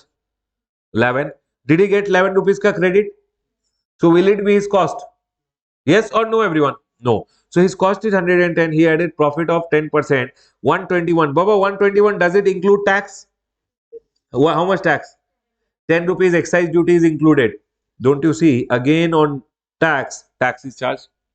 Baba, in this 10 rupees ka excise duty was there. On that VAT 10% came. Don't you think again tax on tax is happening? And Baba, that is known as what? Cascading effect. Are you guys able to understand? And hence government went ahead and told to remove this cascading effect, we will get GST. You know what GST may will happen? When a person is buying something, he will pay GST. So if I'm a shopkeeper, I will get the credit of whatever tax I paid. Whenever I am selling, I will collect GST. I will set off and I'll only have to pay balance. Means I will always get credit. Baba, remember one thing, whenever you are paying any tax, Baba, are you able to understand credit ka concept? Sure, everyone. Anyone who is not getting it, can I go ahead? Sure. Whenever you are buying anything, if you pay any tax, that tax is given as a credit to you by the government, which you can go ahead and use against payment of your liability. Can we go ahead? Now listen. No SANVAT credit to trader or dealer. Baba, I have already explained you this concept here. This trader or dealer, did he get excise duty ka credit? Central VAT, that is known as central VAT. Did you get the credit? You did not get. What will happen if you don't get the credit? It will be added to your cost. When it is added to your cost, it will come in your selling price. And again, tax on tax will happen. Yes or no? This is the second problem which was there. No SANVAT credit. Whenever a trader or dealer used to buy from where? Manufacturer, he used to pay excise duty. Excise duty ka credit I never got. When I did not get the credit, what will I do? I'll add it to my cost. When I add it to my cost, again on that I will charge a tax. So whenever you remember, whenever tax you pay and you don't get the credit of it, it means that is added to your cost, and when it is added to your cost, you will charge tax on that. So again tax on tax will happen. So that was again one problem. Did you guys understand the first one and the second one? The third one which is there, we'll understand it like this. Everyone over here. There was non-integration of VAT and service tax. I'll tell you. For an example, I am a teacher. Earlier, you know what used to happen? When I used to buy this iPad, I used to buy for 1 lakh rupees for an example, and I used to pay VAT. VAT of 14,000 rupees for an example. How much is the input tax credit I will have? 14,000 earlier. Credit how much I'll have? 14,000. What I am going ahead and providing is service. Yes or no? On service, I used to charge what? Service tax. For an example, I have charged service tax from my customer 50,000 rupees. Everyone tell me one thing. VAT ka credit was there. Service tax ka liability was there. Can I pay my service tax ka liability with my VAT? Earlier, what used to happen? There used to be VAT also. On your services, you used to collect service tax. On buying of iPad, I used to collect what? I used to pay what? VAT, and that VAT used to be there. Now, this VAT which is there, can I use to pay my service tax? No. It means VAT I will go ahead and add it to my cost. Baba, when I don't get credit of anything, it will always become my cost. Don't you think the cost of providing the service will go up? It means when I'm providing you the service, there is a component of tax in that. Do you guys understand? Baba, everyone tell me one thing. To buy the iPad, I paid 1 lakh rupees.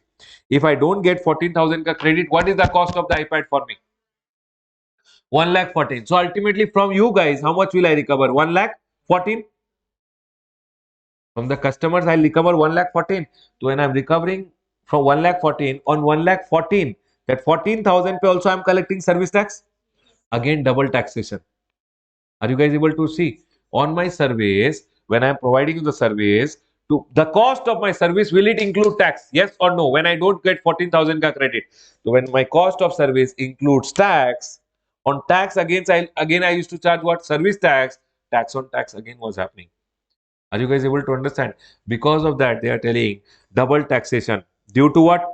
Non-integration of VAT and service tax. If you have any VAT ka credit, you can't use it to pay your service tax. If VAT ka credit you can't use, it will always become part of your cost. When cost may your tax is included, tax pay again you will charge service tax, means tax on tax. Did you guys get it, everyone? People, can I go ahead? Yes. Next. Earlier, there were many taxes. Luxury tax charged by hotel, entertainment tax charged by movie theater. Wanted to get rid of all those taxes, and when government went ahead and told we will remove all this VAT, service tax, luxury tax, entertainment tax, and we will get in what? GST. So what was the problem? Main problem in the earlier tax system was cascading effect. Whenever people were buying things, they never got some credits, and those credits used to be added to your cost, and when it is already in the cost and used to charge the again tax on tax used to happen. And Baba, when tax on tax is happening, the prices of things will go up. When the prices of things will go up, inflation will happen. And Baba, the government objective is not inflation. The government objective is simple. They want to collect what? Tax. Can I go ahead, everyone? Now, the next one over here is, what is the features? Baba, what is my features? I have two eyes, one nose, one ear. The same way they have gone ahead and told, 1 year, nahi, 2 years. The same way they have gone ahead and told what are the various features of what? GST. Goods and service tax ka features they have gone ahead and told. Baba, sir, it's a tax. Yes, we know. GST is what? It's a tax. GST is a tax. It's a compulsory payment which you have to do to the government. Secondly, it's a tax on supply of what? Goods, services, or both. Actually, when you read your book, no, this is one feature. First, it's a tax. Okay. Secondly, it's a tax on what? Supply of goods, services, or both. Whenever goods or service is being supplied, what will you collect? GST. So that is one more feature. It's a consumption tax. But tell me one thing. Consumption tax means what? I will go ahead and explain you like this. Okay. We'll understand from here.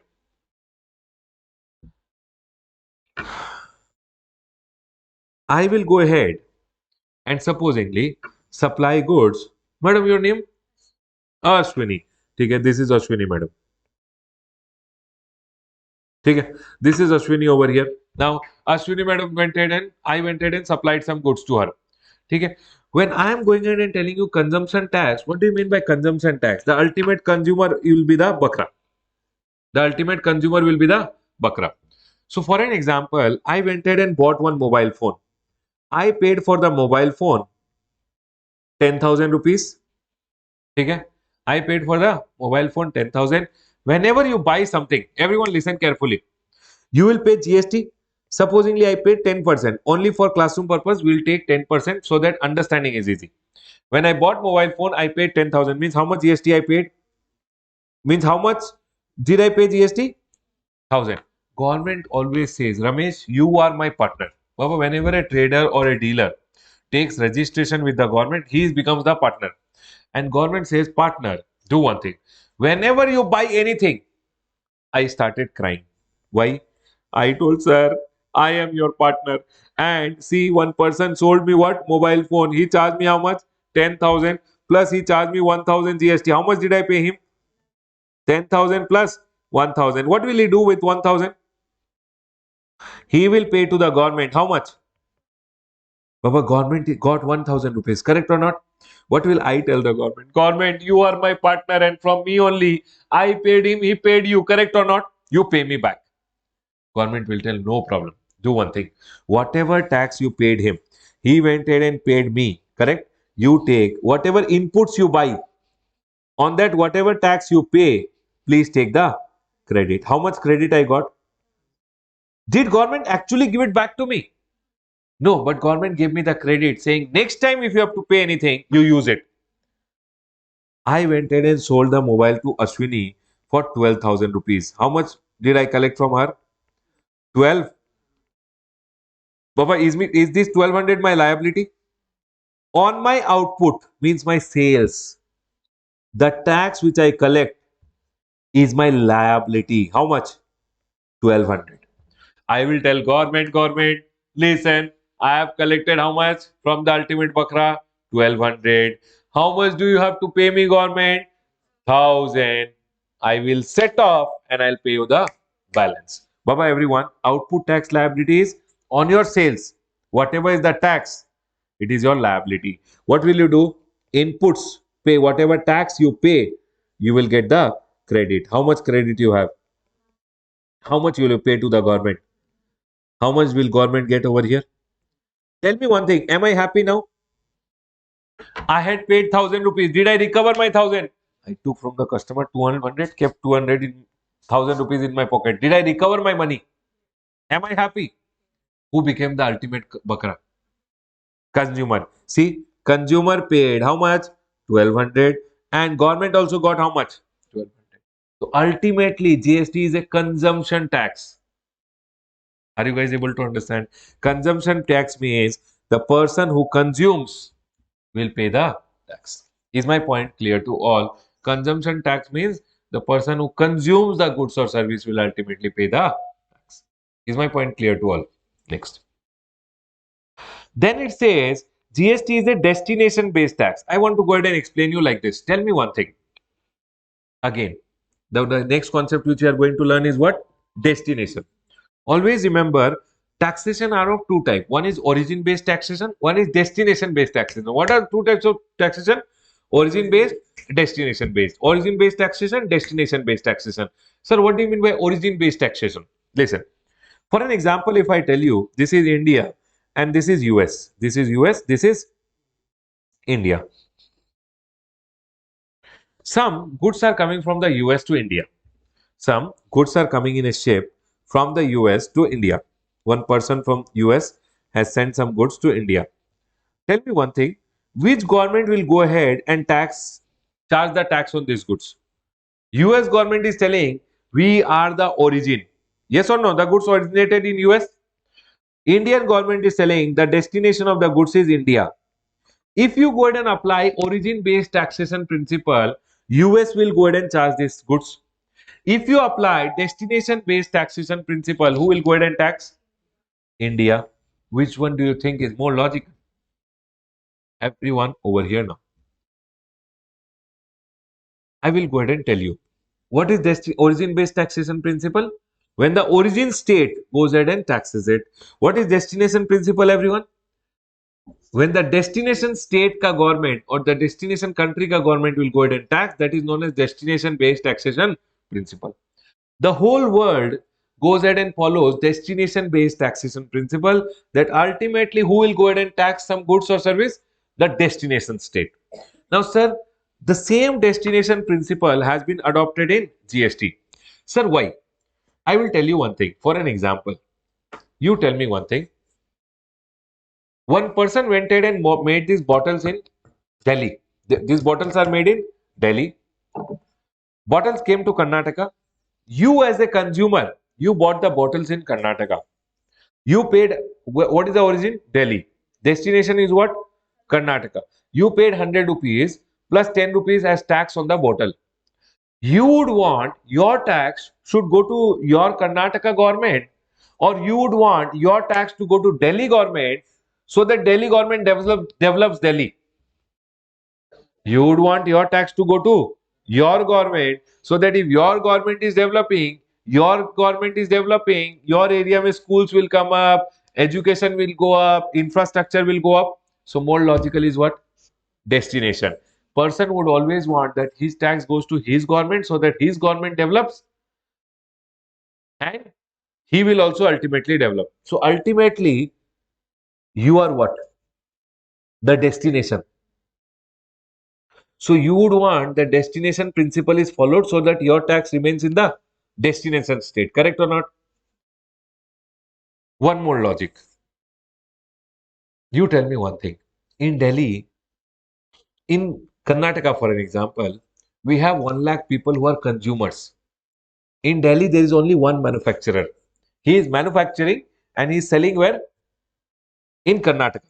You tell me which government needs more money to manage? Which government will need more money? Karnataka government. Why? More number of people. But the more number of consumers are there, the more is the requirement of tax to manage those people. So tell me one thing. In one state, where there are a lot of consumers, that state will need more money, or that state will need more money where there are only some manufacturers. More number of consumers, because the more the number of consumers are there, the more is the requirement of tax. And hence they have gone ahead and told GST will be always a destination based tax, means ultimately the tax will go to that government where the goods are consumed. Tell me one thing, if Karnataka mein, supposingly, Karnataka mein only goods are manufactured, there is no consumers, will any tax go to government? Remember one thing, GST is a destination based taxation principle. And destination based taxation principle means the ultimate tax will go to that government where the goods are ultimately consumed, because that is the place we will need more of taxes. Are you guys agreeing with me? Can we go ahead, everyone? For an example, tell me one thing, tobacco manufactured in Karnataka. Tobacco is manufactured in Karnataka, sold in West Bengal. Babu, which people will get cancer? People in West Bengal. Babu, only for classroom purpose. Where they will go for the hospital? They will come running to Karnataka. They will need West Bengal. Ambulance required where? West Bengal. Roads required where? West Bengal. So don't you think that person who is chewing the tobacco, he'll want that his tax should go to his government, so that when he wants all this infrastructure, health, etc., his government can help him. So ultimately, taxes are made what? Consumption based. Are you guys able to understand? Consumption based, destination based. Where the consumption is happening, that's the destination, and that destination government gets the taxes. So that is why they are going ahead and telling GST is a destination based tax. GST is a consumption based tax. What do you mean by consumption? The ultimate consumer bears the tax. What do you mean by destination based tax? The tax will ultimately go where? Where the goods are finally consumed. Are you guys agreeing with me that taxation should be destination based only? Can we go ahead, everyone? Is everyone in agreement? Chalo. Now, the next point which says, it says GST is a value added tax. Everyone listen to me very carefully. Value added tax. You will go ahead and tell me, sir, value added tax, VAT to already gone. Baba, the name is value added tax. What do you mean by value added tax? Value added tax. Tax on what? Value addition. The concept is tax on the value Addition. Tax will be on what? Whatever is the value which is added. I'll go ahead and explain you. Everyone listen. This is one manufacturer. Manufacturer will say to sell to whom? Wholesaler. Wholesaler sells the goods to whom? Retailer. Retailer sells to whom? Ultimate consumer. Anyone? Any doubt with this? No, sir. What can be the doubt? Chalo. Now let's go ahead and start understanding.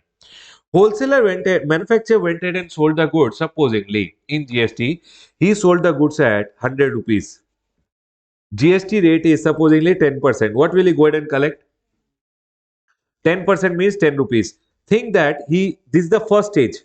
There is no stage before this. He is only manufactured it. First stage.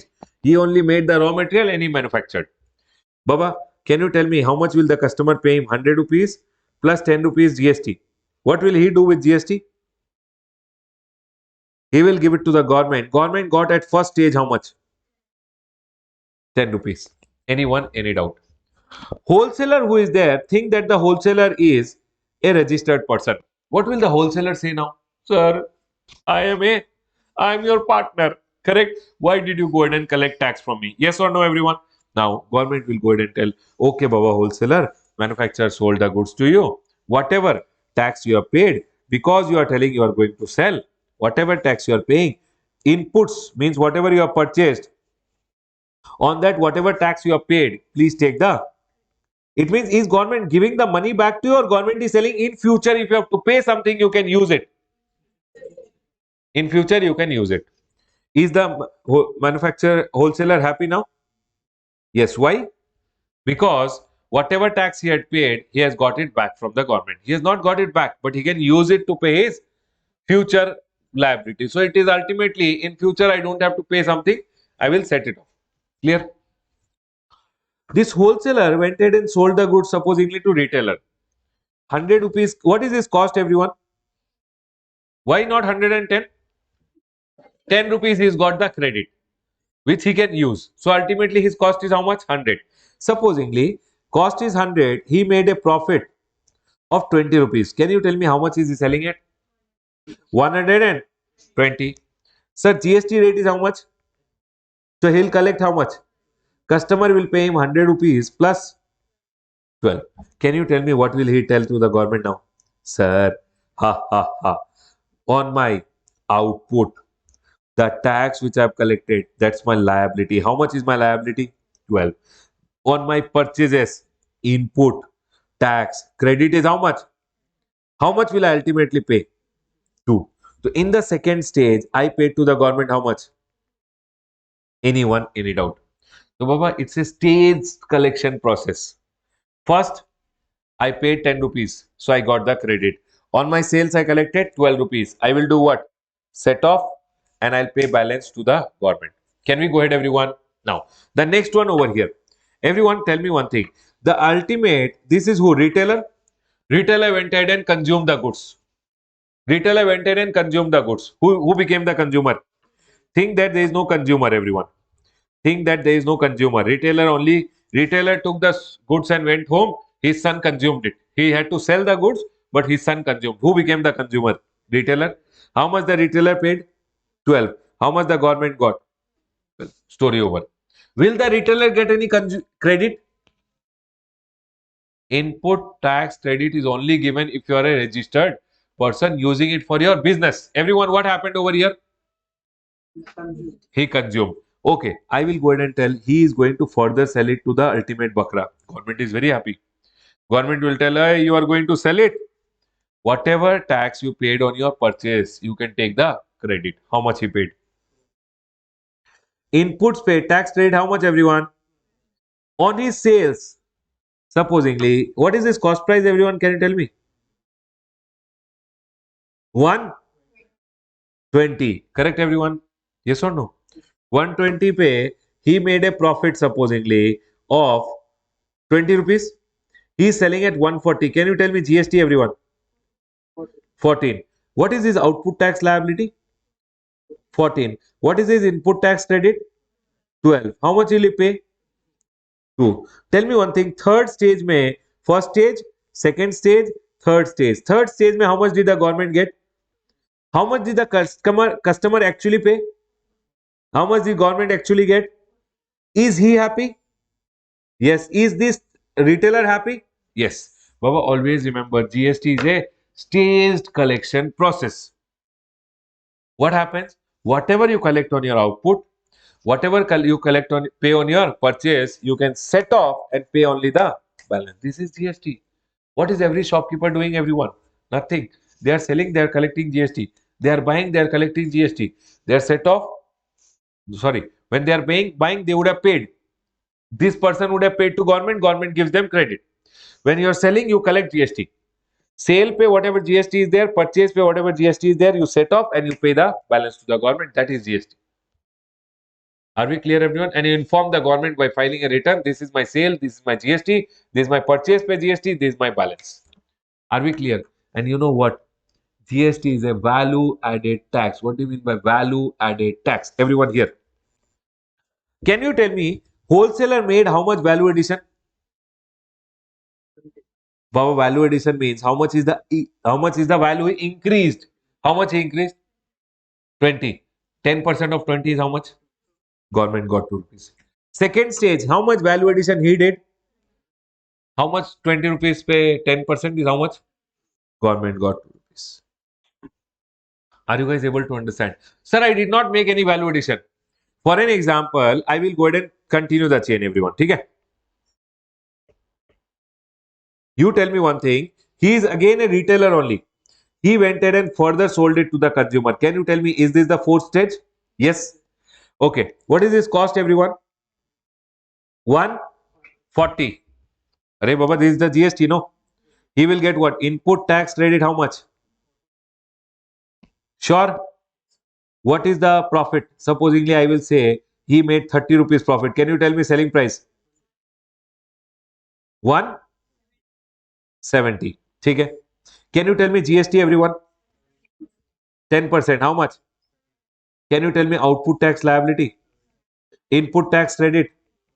How much to pay to government? Government got at the fourth step. How much? Can you tell me, everyone? How much did he? Is he happy? Sir, his input was there, his output was there, he set off and he paid balance. Can you tell me how much was the value addition? Value addition, everyone. 30. 30 by 10% is how much? Government got 3 rupees. Whenever there is a value addition, government will get the tax. Is my point clear to all? Can we go ahead? Madam, at the last bench, is it clear? Chalo. You do one thing. Tell me one thing. There is a manufacturer selling goods to the wholesaler, wholesaler selling it to the retailer, retailer selling it to the ultimate. Where there is no space for consumer. Wait. Okay. He is selling it, selling price. Supposingly, his selling price is 1000 rupees. Okay. His profit is 200. Profit. His profit is 500. Okay. And the GST rate is 20%. Can you guys tell me how much is government getting at the first stage, second stage, and third stage, everyone? Do it quickly. Okay. If I tell selling price is 1000, GST rate is 20%, how much is 20%? It means this is the complete value addition done by the manufacturer. The first time is the complete value addition. Correct, everyone? Baba, value addition does not mean profit only. Value addition means whatever is the increment in the price you are doing. Might be it can be you have spent some amount and made the goods further processing you have done of the goods. Anything can happen. But value addition means what? Need not be profit. Whatever is the increase in the price you have done. Tell me one thing. How much will government get? He will give 1000 plus 200. How much will government get ultimately? First stage. Anyone, any doubt? What will he tell? Sir, my inputs pay. Whatever tax I paid, I want the credit. How much? Can we go ahead, everyone? He sold it for how much? Cost is how much? 1000. Profit is how much? 200,000. GST is how much? 20% is? Sir, my output tax liability is 240. He will collect from him 240 GST, right? Sir, 240. Input pay tax rate is how much? Ultimately, he'll pay to the government how much? Did tell me one thing, how much was the value addition? How much was the GST rate? Baba, 200 per 20% is. So ultimately, don't you think what is output tax liability? What is input tax credit? Set off and pay balance is nothing other than what? Whatever is the value you add. Whatever is the value you add, on that you have to pay tax to the government. In the third stage, how much is the value it is adding? 500. How much is the tax? 20%. 500 per 20%. Let's see how it is happening. Everyone, will it be right if we go ahead and do output tax liability that way? Okay, let's see. Cost price, everyone, 1200. Correct or not? Then profit, 500. How much is the selling price? GST is how much? 3. Sir, he will tell what? My output tax liability, 340. Input pay tax credit is how much? 2. Ultimately, 100. Baba, 500 pay, 20% was how much? How much is this way coming? Always remember one thing. First thing to learn from this, everyone, always, whenever you do any value addition, on that you have to pay tax to the government. What is value addition? Value addition is nothing other than whatever is the extra you are charging over and above the cost of the goods. It is nothing other than on your sales what you collect, on purchase what you have paid, you set off, and the balance is paid to the government, and that is nothing other than tax on value addition. Is my point 100% clear to all? Can we go ahead? Ashwini madam, clear? Malikarjun, can we go ahead, everyone? Baba, only if you tell a yes, we'll move to the next concept. Concept is clear? Can we go ahead? Nothing other, GST is nothing other than what? Value added tax. First of all, GST ka feature is what? It's a tax. Okay. It's collected by the government to go ahead and provide you various services. It's a tax on what? Supply of what? Goods, services, or both. Sir, it's a consumption tax. Ultimately, who bears the burden? Can you see in this example? Ultimate bakra is who? Consumer. Is he happy? Yes. Is he happy? Yes. Ultimate consumer is the bakra. So consumption based tax. Thirdly, destination tax. What do you mean by destination based tax? Baba, the ultimate tax will go to which state? Where the tax are ultimately destined or consumed. Are we clear, everyone? Origin or destination? And the last one is it's a value added tax. What do you mean by value added tax? Tax on value addition. Tax on value addition. As and when you add some value to the goods which you are supplying, on that value addition, you have to pay the tax, which is nothing other than output tax liability minus input tax credit and balance tax to be paid to the government. Is my point clear till here, everyone? Yes, everyone. What did we learn till now? Nothing. Now see the mind mapping. You will be able to follow. Sir, we started with Article 366, where we went ahead and learned that GST means any tax on supply of goods, services, or both, except what? Alcoholic liquor for human consumption. Then, sir, we learned about tax. Then we learned difference between direct tax, indirect tax. Then, sir, we learned about the deficiencies. Then we learned about the features. So, Baba, the chart which is there is just the summary of what you are learning conceptually, everything. Are you guys able to understand? So, we learn every concept conceptually, and then we'll be also remembering it. Baba, because if you don't remember, you can't write in the exam. Can we go ahead, everyone? Right. So let's take a 2 minutes break. Let's take a 2 minutes break. Once we come back from the break, we'll resume our discussion. Let's take a 2 minutes break, everyone. People watching at home, go drink some water, come back, and then start. Chalo, let's continue, everyone. People over here now. The next concept which we have, they are going ahead and talking about the benefits of GST. Everyone, quickly, we'll go ahead and run through what are the benefits. Creation of unified national market. Everyone, listen to me very carefully. Earlier, what used to happen? I'll talk about CST. CST little later. I will be going ahead and talking about CST. Okay. As of now, I've not spoken about CST, but I will talk about CST. Sir, what do you mean by CST? CST was Central Sales Tax. When earlier, what used to happen? When you used to go ahead and buy from some other state, what used to happen? For an example, I'll show you over here. For an example, this is the state of Tamil Nadu. We are in the state of Karnataka. I went from Karnataka, bought in the state of Tamil Nadu. Tamil Nadu ka one guy went ahead and sold me. Suppose this person went ahead and sold me 100 goods ठीक है, I paid him 100 rupees plus 2 rupees CST used to come, Central Sales Tax. What tax used to be there? CST. What this guy used to do is he used to give it to the Tamil Nadu government. Tamil Nadu government got how much? 2 rupees. When I used to take the goods and come, I was registered under Karnataka value added tax. Earlier, what used to happen? You used to be registered in your respective state. So I was registered under Karnataka VAT, and I had paid what? Tamil Nadu guy ko CST. Now this guy used to pay CST to whom? Tamil Nadu government. Baba, first of all, don't you see origin government is getting the tax? Secondly, when Tamil Nadu government, the goods are originating from Tamil Nadu and Tamil Nadu government got how much? 2 rupees. Now what used to happen when I used to come to Karnataka and tell the Karnataka government, sir, give me 2 rupees ka tax credit. What government is telling? Hey, you gave it to the Tamil Nadu guy, he gave it to Tamil Nadu government, you ask it to Tamil Nadu government, no. But I am telling, sir, I am registered with you. So my government never gave me the credit. What will I do? It will become my part of my cost. It will become part of my cost. I'll add the profit, and when I'm selling on the total amount, I'll charge GST. Will I go total amount? I'll charge VAT.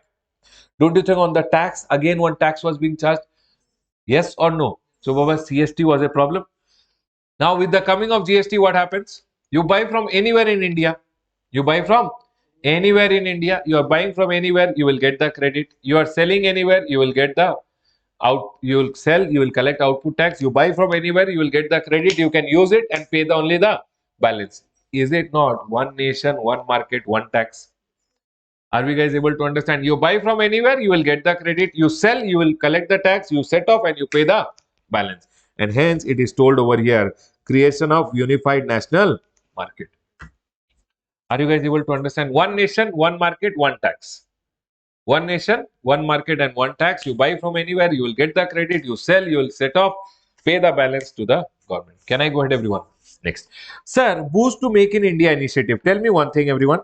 When I am going ahead selling anything and I am getting the credit, people, put your hand on the heart and tell me, will my cost of things come down or not? When I'm buying from anywhere, I'm getting all the credit. I'm teaching you guys, I bought this iPad, paid GST. Credit, I got it. When I'm charging you for the class, will I charge you less or more? Less. But if I don't get credit, will I charge you more or less? More. I bought goods from outside the state, 100 rupees plus 2 rupees. I did not get 2 rupees ka credit. Will I charge you more? Yes. I bought from outside the state. I paid GST. I got the credit. Will I charge you more or less? Because of coming of GST, cost will come down. When cost will come down, Indian goods ka cost is coming down. Don't you think India will be encouraged to go ahead and make in India? Yes or no? Because India mein whenever you buy anything, you will always get the credit and cost of item is always less. When cost of item is always less, people will be motivated to produce more, and hence they have told the line boost to make in India initiative. Why? Because the cost of every commodity will come down. When the cost of every commodity will come down for you, whenever you buy raw materials, ka cost is coming down, your production cost will come down. You will always be motivated to produce more. Can I go ahead, everyone? Next. The third one is enhance investment and employment. Everyone over here. Baba, in your exam, they will not tell you. Please write the benefits. But you should know. At intermediate level, they can definitely tell. Oh, sir, what if at final they tell you? Baba, you never know. When bad luck is very bad, they tell you, please write the benefit. The last time, January 2021, they told how the word customs had originated. The word custom had come from the history, correct? How, in the time of the monarch, how it used to happen. That they have asked it in the exam. So they can ask you anything, correct or not. Bad luck can be bad anytime. You should know everything which is there. Now, everyone here. Enhanced investment and employment means, tell me one thing, because in India GST will come, you will get the credits of everything you buy. When you are getting the credits of everything you buy, means your cost is less. When your cost of producing in India is less, don't you think in outside India say people will invest in India, that India mein producing is cheaper? Outside India say when investment will come in, factories will come up, don't you think India mein employment will go up? So because of coming of GST, what will happen? Cost of things will come down. When cost of things will come down, people would want to produce in India.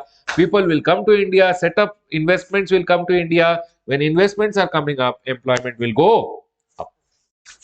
Are we clear? Sir, GST में what will happen? Ill effects of cascading will go. When I'll buy, I will get credit. When I will sell, I will collect. Everyone, when I will buy, I will get the credit. When I will sell, I will collect the GST. I will set off and pay balance. Is there any cascading effect? Any tax on tax is there. So cascading effect will go. Ease of doing business will happen. Sir, how ease of doing business will happen, everyone?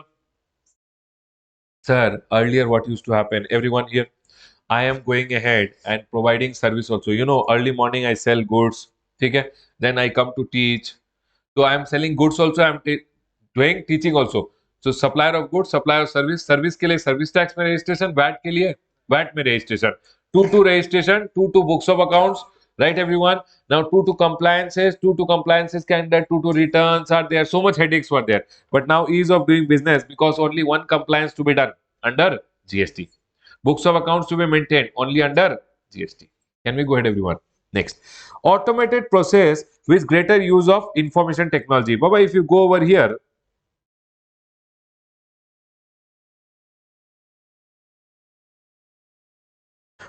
now if you go to gst.gov.in, if you see over here, these are all automated process. Means if you want registration, automated. If you want to make GST payment, automated.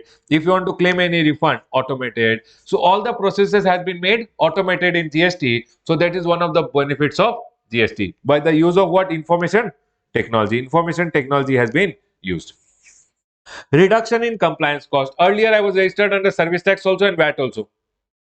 VAT का different compliance, GS service tax का different compliance, VAT के लिए compliance cost maintaining books of accounts is different. Sir service tax के लिए maintaining books of account, filing of return, compliances cost are different. So two compliances, two cost used to come. Now what will happen? Only one compliance under GST. So that is one more benefit. The next is benefit to small trader and entrepreneur. Earlier what used to happen in service tax, the limit was how much? 10 lakh for registration. In GST, they have made the limit to how much? 20 lakh. For goods के लिए the limit is, supplier of goods के लिए the limit is 40 lakh. They have to take registration at 40 lakh. Services के लिए earlier the registration was 10 lakh. Now in GST, you will see the services के लिए registration is how much? 20 lakh. Only if I am crossing 20 lakh, I have to take registration. Don't you think benefit to me? Why? Baba, because if I am a small trader or entrepreneur, in GST, no headache for registration and all. Up to 20 lakh and 40 lakh. So small traders, small entrepreneurs are also benefited, and elimination of multiple tax and double taxation. Baba, earlier VAT and service tax integration was not there. Correct? So what used to happen when I used to pay VAT on my goods which I have purchased, that used to be part of my cost. When that used to be part of my cost, on the VAT, service tax used to be charged. Are we clear? Earlier, multiple taxes were there: luxury tax, entertainment tax, CST, VAT, so many taxes were there. But now what is there? Only one tax is there, which is GST, GST, and GST. So these are some of the benefits of GST. Let's go ahead, everyone. Baba, are you guys clear with this? Can you guys see till here and tell me if everything is clear? Can I go ahead? Any doubts, please tell me. If no doubts, I'll go ahead. Quickly see till here and tell me if everything is clear. Can I go ahead?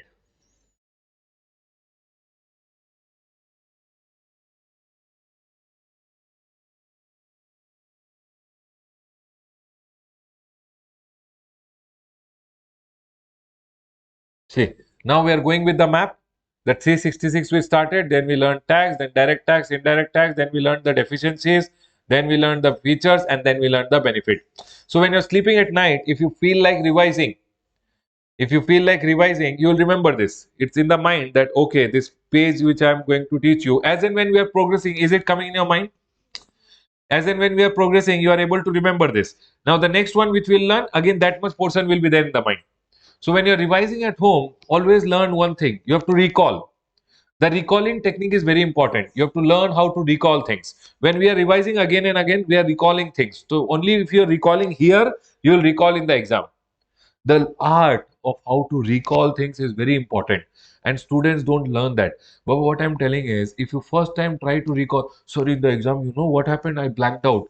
But you did not blank out. You never tried recalling only at home. Only if you learn to recall, when you're sleeping today at night, no, you start recalling for 5 minutes, saying, Sir, started with 366, then we learned to tax, we learned direct tax, indirect tax, then we learned deficiencies, then he told us benefit, then he told us features. That's it. So that way, when we go ahead and progress for a chapter, what you should do is every day night when you sleep, Baba, don't do time pass with your phone. Think what I have told. You have to think, you have to remember. Don't see my video, not required. I'm telling you have to make your brain sharp to recall things. Only if you start recalling today in the exam, it will be very easy to recall.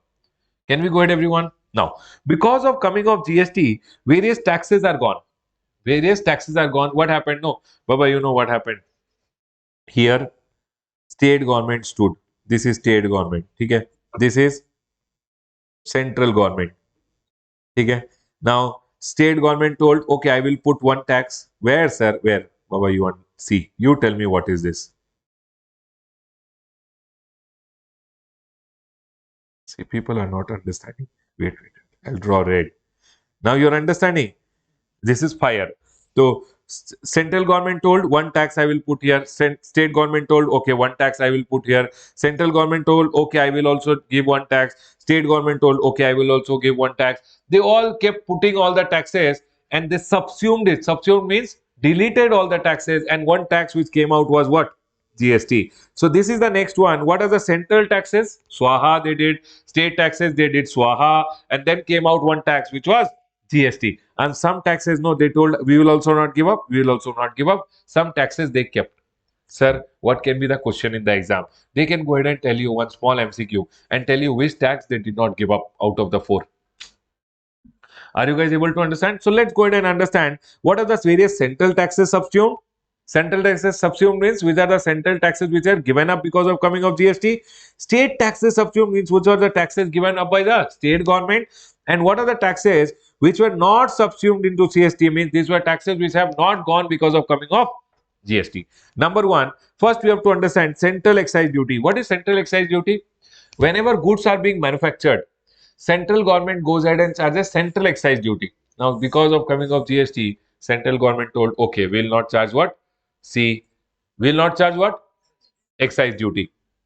Before I go ahead and teach you this, I want to talk something from your textbook. Everyone, you don't go here and there. I will show you. In your textbook, page number 1.2, it is there, Baba. Okay? Don't worry about it. You see on the board. See, what used to happen earlier, whenever goods were being manufactured, no, goods were being manufactured by what used to be charged? Central excise duty. If you used to manufacture any goods earlier, you had to pay what? Central excise duty. And this duty used to go to whom? This duty used to be charged by whom? Manufacturer. And it used to go to whom? Central government. Earlier, whenever goods were being sold, sold intrastate. Intra means within the state. What used to be charged?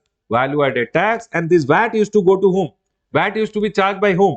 Trader or dealer. And it used to go to whom? State government.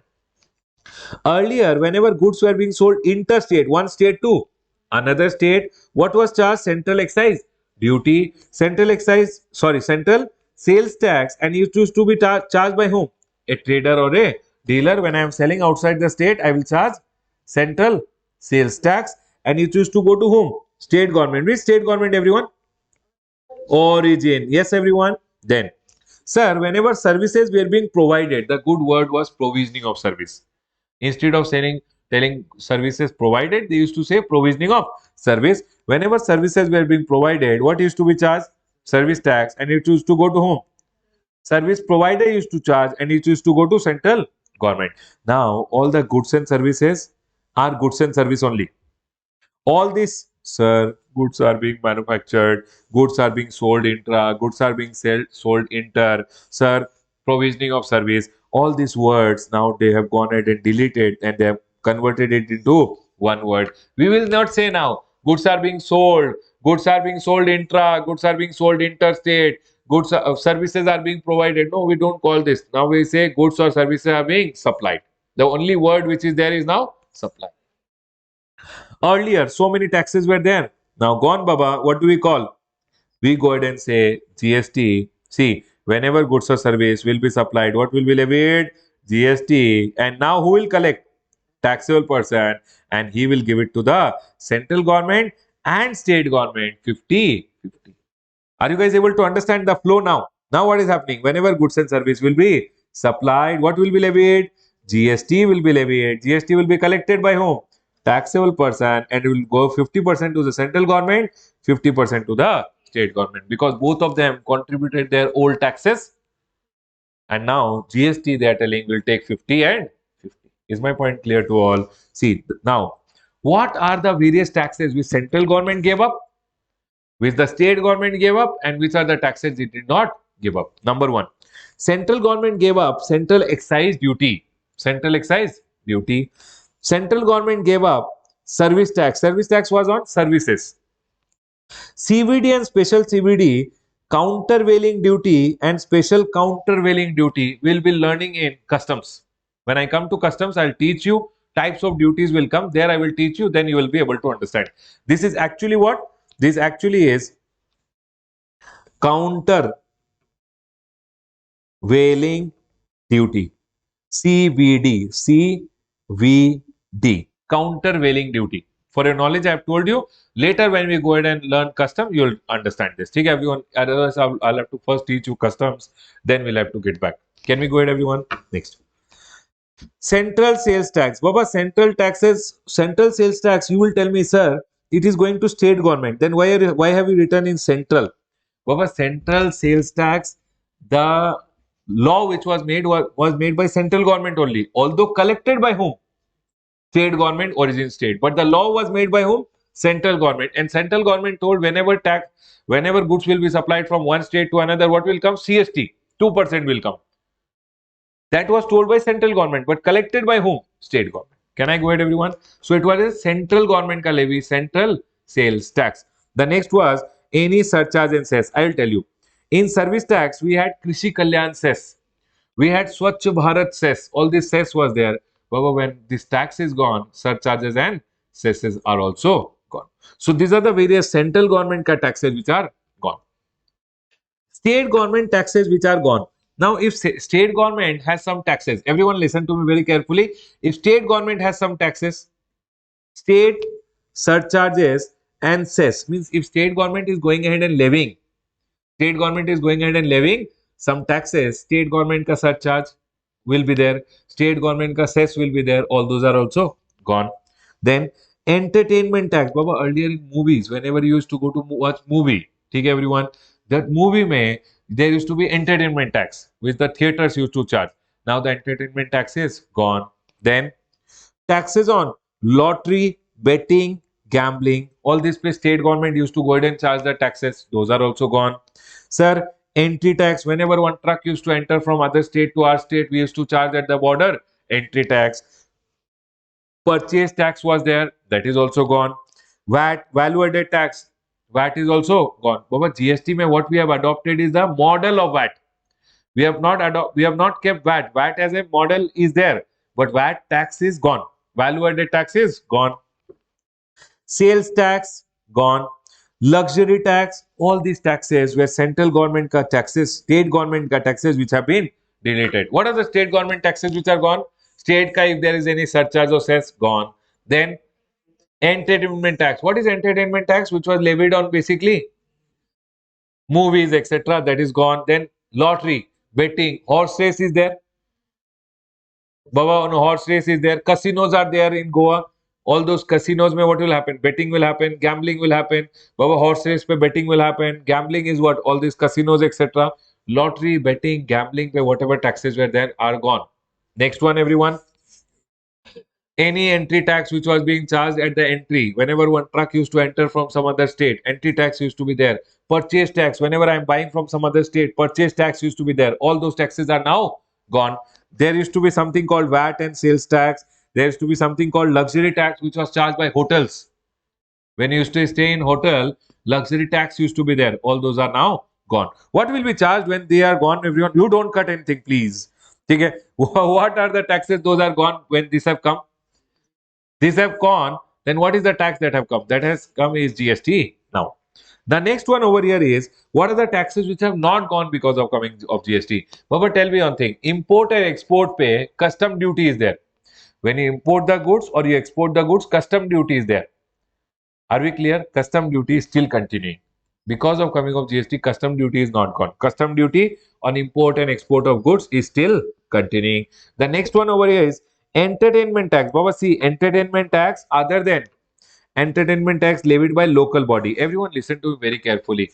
See, for an example, after coming of GST also, all these local theaters, etc. will be there, no? For this local theater, okay, cable operators, etc. The local municipality, the local panchayat, the local municipality which is there will go ahead and charge one. For an example, in this theater, one movie is happening. The theater pay, movie pay, GST is there, but after coming of GST also, the local municipality, the local authorities which are there can go ahead and levy one local municipal tax. And that is not gone, that is still continuing. For an example, in Mumbai, if movie is there, on movie GST is there, that is there. But the local municipality can still go ahead and levy 10 to 15% of local municipal taxes. For that municipality ka revenue collection, they go ahead and levy what? Local municipal taxes that will still continue. Are we clear, everyone? So, local entertainment tax is gone, which was there on movies, etc. But what's entertainment tax is not gone, which was levied by the local bodies, local municipality that will still continue. Are we clear, everyone? Baba, you know what I'm talking in the class? The same thing which I'm talking is also written in a textbook. So when you read the textbook at home, you'll remember, okay, sir was telling this. Are we guys able to understand? See, now me going ahead and reading the textbook line by line, one by one, you will feel, sir, what a boring job this is. So what I'm teaching you is I'm teaching you the concept, and whatever I'm telling you, I've written in the textbook. So that when you forget, means after I'm gone taking the classes. Okay. After I'm gone, okay, you can go ahead and read the textbook and you can recall what I had gone ahead and told in the class. Can we go ahead, everyone? Next. Property tax, Baba, on properties, there is property tax which we go ahead and pay. Whenever you register something, might be you register a land or you register a property or you register any deed, etc., you pay stamp duty, that is still continuing. Electricity pay, there is something called electricity duty that is still continuing. Then we have state excise duty on alcoholic liquor for human consumption and central excise duty on HP man. What is it? State excise duty. Listen to me very carefully. State excise duty. SED means state excise duty on what? Alcoholic liquor for human consumption. Whenever alcohol is manufactured in the state, everyone, whenever alcohol is manufactured in the state, state government still has the power and government is going in and charging what? State excise duty. The next one over here is central excise duty on HP man. Sir, what do you mean by HP man? Baba, don't worry about all these words and all. These by the end of the classes, you will remember all of them. Everyone here. In GST, we have five petroleum products which as of now are out of GST, which are out of GST as of now. There are five petroleum products and they are known as HP man. For your remembering purpose, I have told this name as HP man.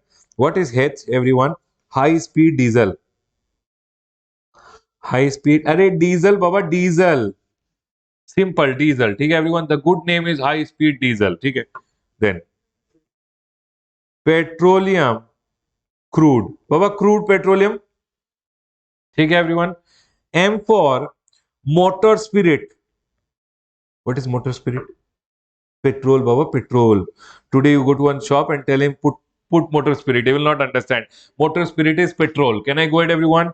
Then A for aviation turbine fuel.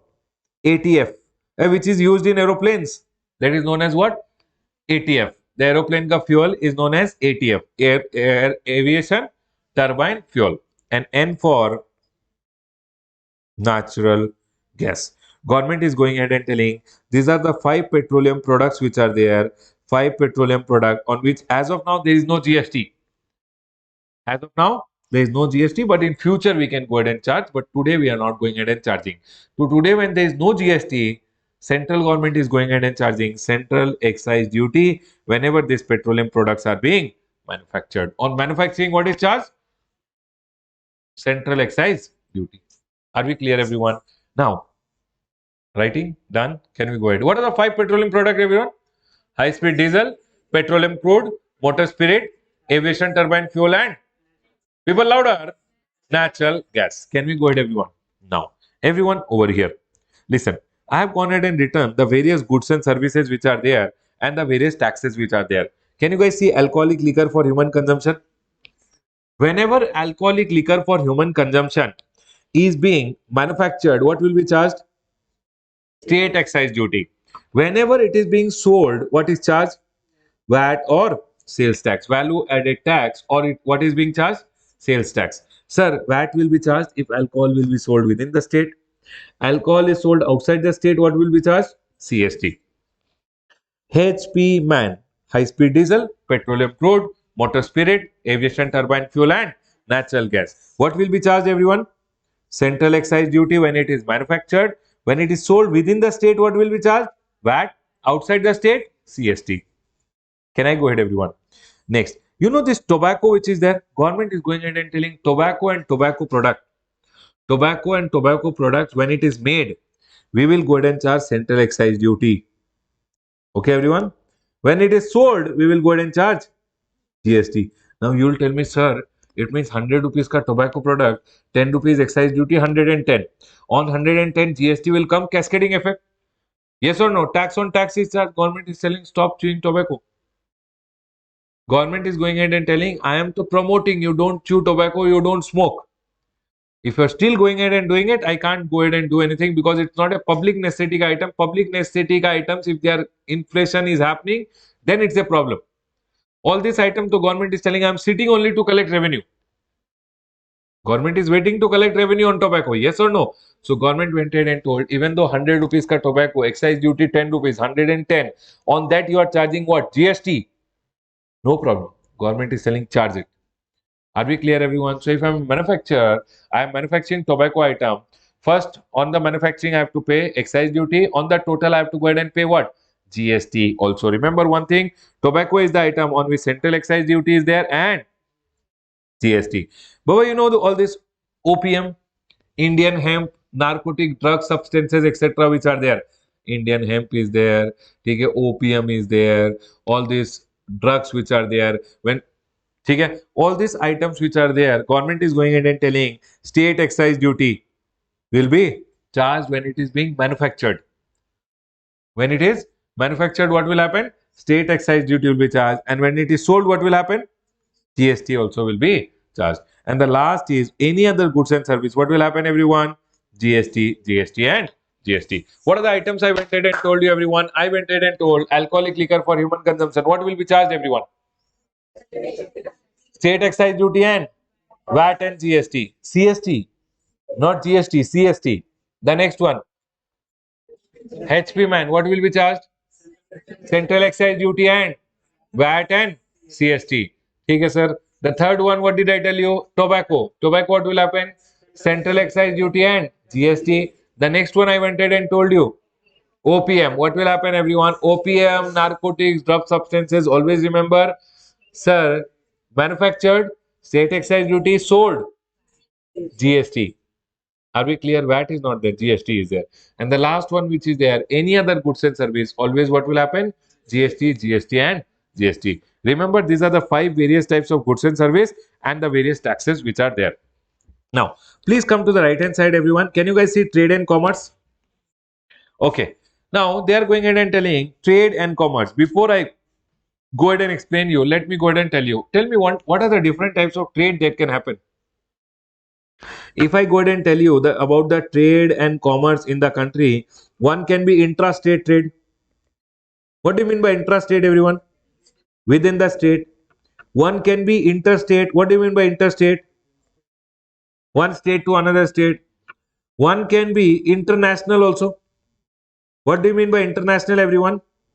One country to another country. Baba, it is always known as international. What do you mean by international? Whenever we are importing the goods or exporting the goods and service, then it is always known as international. Trade between two countries. In GST, whether it is intrastate or interstate, intrastate is still known as intrastate. What do you mean by intrastate trade, everyone? Whenever trade is happening within same state or within same union territory. Baba, Intra-state means intra-UT is also included. For an example, if trade is happening within the state, for an example, Rajasthan to Rajasthan, Baba, within the state or not? Yes. Karnataka to Karnataka, if trade is happening, it is within the state. And what is UT? Andaman and Nicobar is UT. If Andaman to Andaman, if some goods are being sold, it will be Andaman to Andaman. It will be called what? Intra UT, or in GST we'll call it intra UT as also intra state. Always remember one thing: whenever goods are sold within the state, government is going ahead and telling, Baba, tell me one thing: whenever goods and services are being supplied, what will we go ahead and charge? GST. CGST also, and central government will charge CGST. State government ko I will charge and collect and give SGST. This method of collecting two types of tax on a transaction is known as dual model of GST. Sir, what do you mean by dual model? Dual model means whenever any transactions happens in India, we always go ahead and charge two types of tax. One is central government will tell Ramesh, collect CGST and give. One is state government is telling Ramesh, collect SGST and give. I know your mind must be jumping. What is IGST? Hold it. Okay, everyone. Now, what am I telling? Central government will collect CGST and state government will collect SGST. Who will collect? On behalf of the government, I will collect. Now, whenever transaction will happen within the state, we'll go ahead and charge what? Central government will charge CGST. State government will charge what? SGST. Whenever transaction is happening within the union territory, again central government will charge CGST. State government will charge union territory government will charge UT GST. Now listen. Sir, why two types of taxes? There could be only one GST, no? Why they had to go ahead and do like this? You would have seen in your invoices CGST 9%, SGST 9%. Why two taxes? Baba, you remember both the government gave up their taxes and one tax came which was GST. Now both the government want GST. So whenever central government is collecting is CGST and given to central government, whenever a state government is collecting it is SGST and given to state government. But sir, why two taxes still? Listen. There is one model of GST which is known as national model. You know what happens in this national model? The complete amount comes to the central government. Any transaction happening within the country, who will take the money? Central government. Central government will then go ahead and distribute to whichever state 50%. You tell me one thing, you would want your money to first go to your papa and papa giving it to you, or you would tell papa, your salary you take, my salary I will take. In the same way, what happened over here? States went ahead and told, sir, national model means all the money will go to the central government. Central government, who is there? BJP is there. State told, sir, in our state, if it is BJP, the fund will come. If it is not BJP, we'll have to wait. Please give. But I'm just telling for the purpose of understanding why the state did not agree to it. I love BJP, I love Congress, all government I love. Okay, everyone. For classroom purpose, what am I telling? Understanding ke liye. You would want your money should go to the central government and central government giving it to all the states one by one. Or states would want it like this. Sir, whenever transaction happens, you take your money 50%, we will take our money 50%. What do you want? Baba 50-50. So states went ahead and told national model can't work in India. National model means central government will take everything and we'll have to beg, please give, please give, please give. Correct or not? Please release the fund. So states went ahead and told we will adopt what?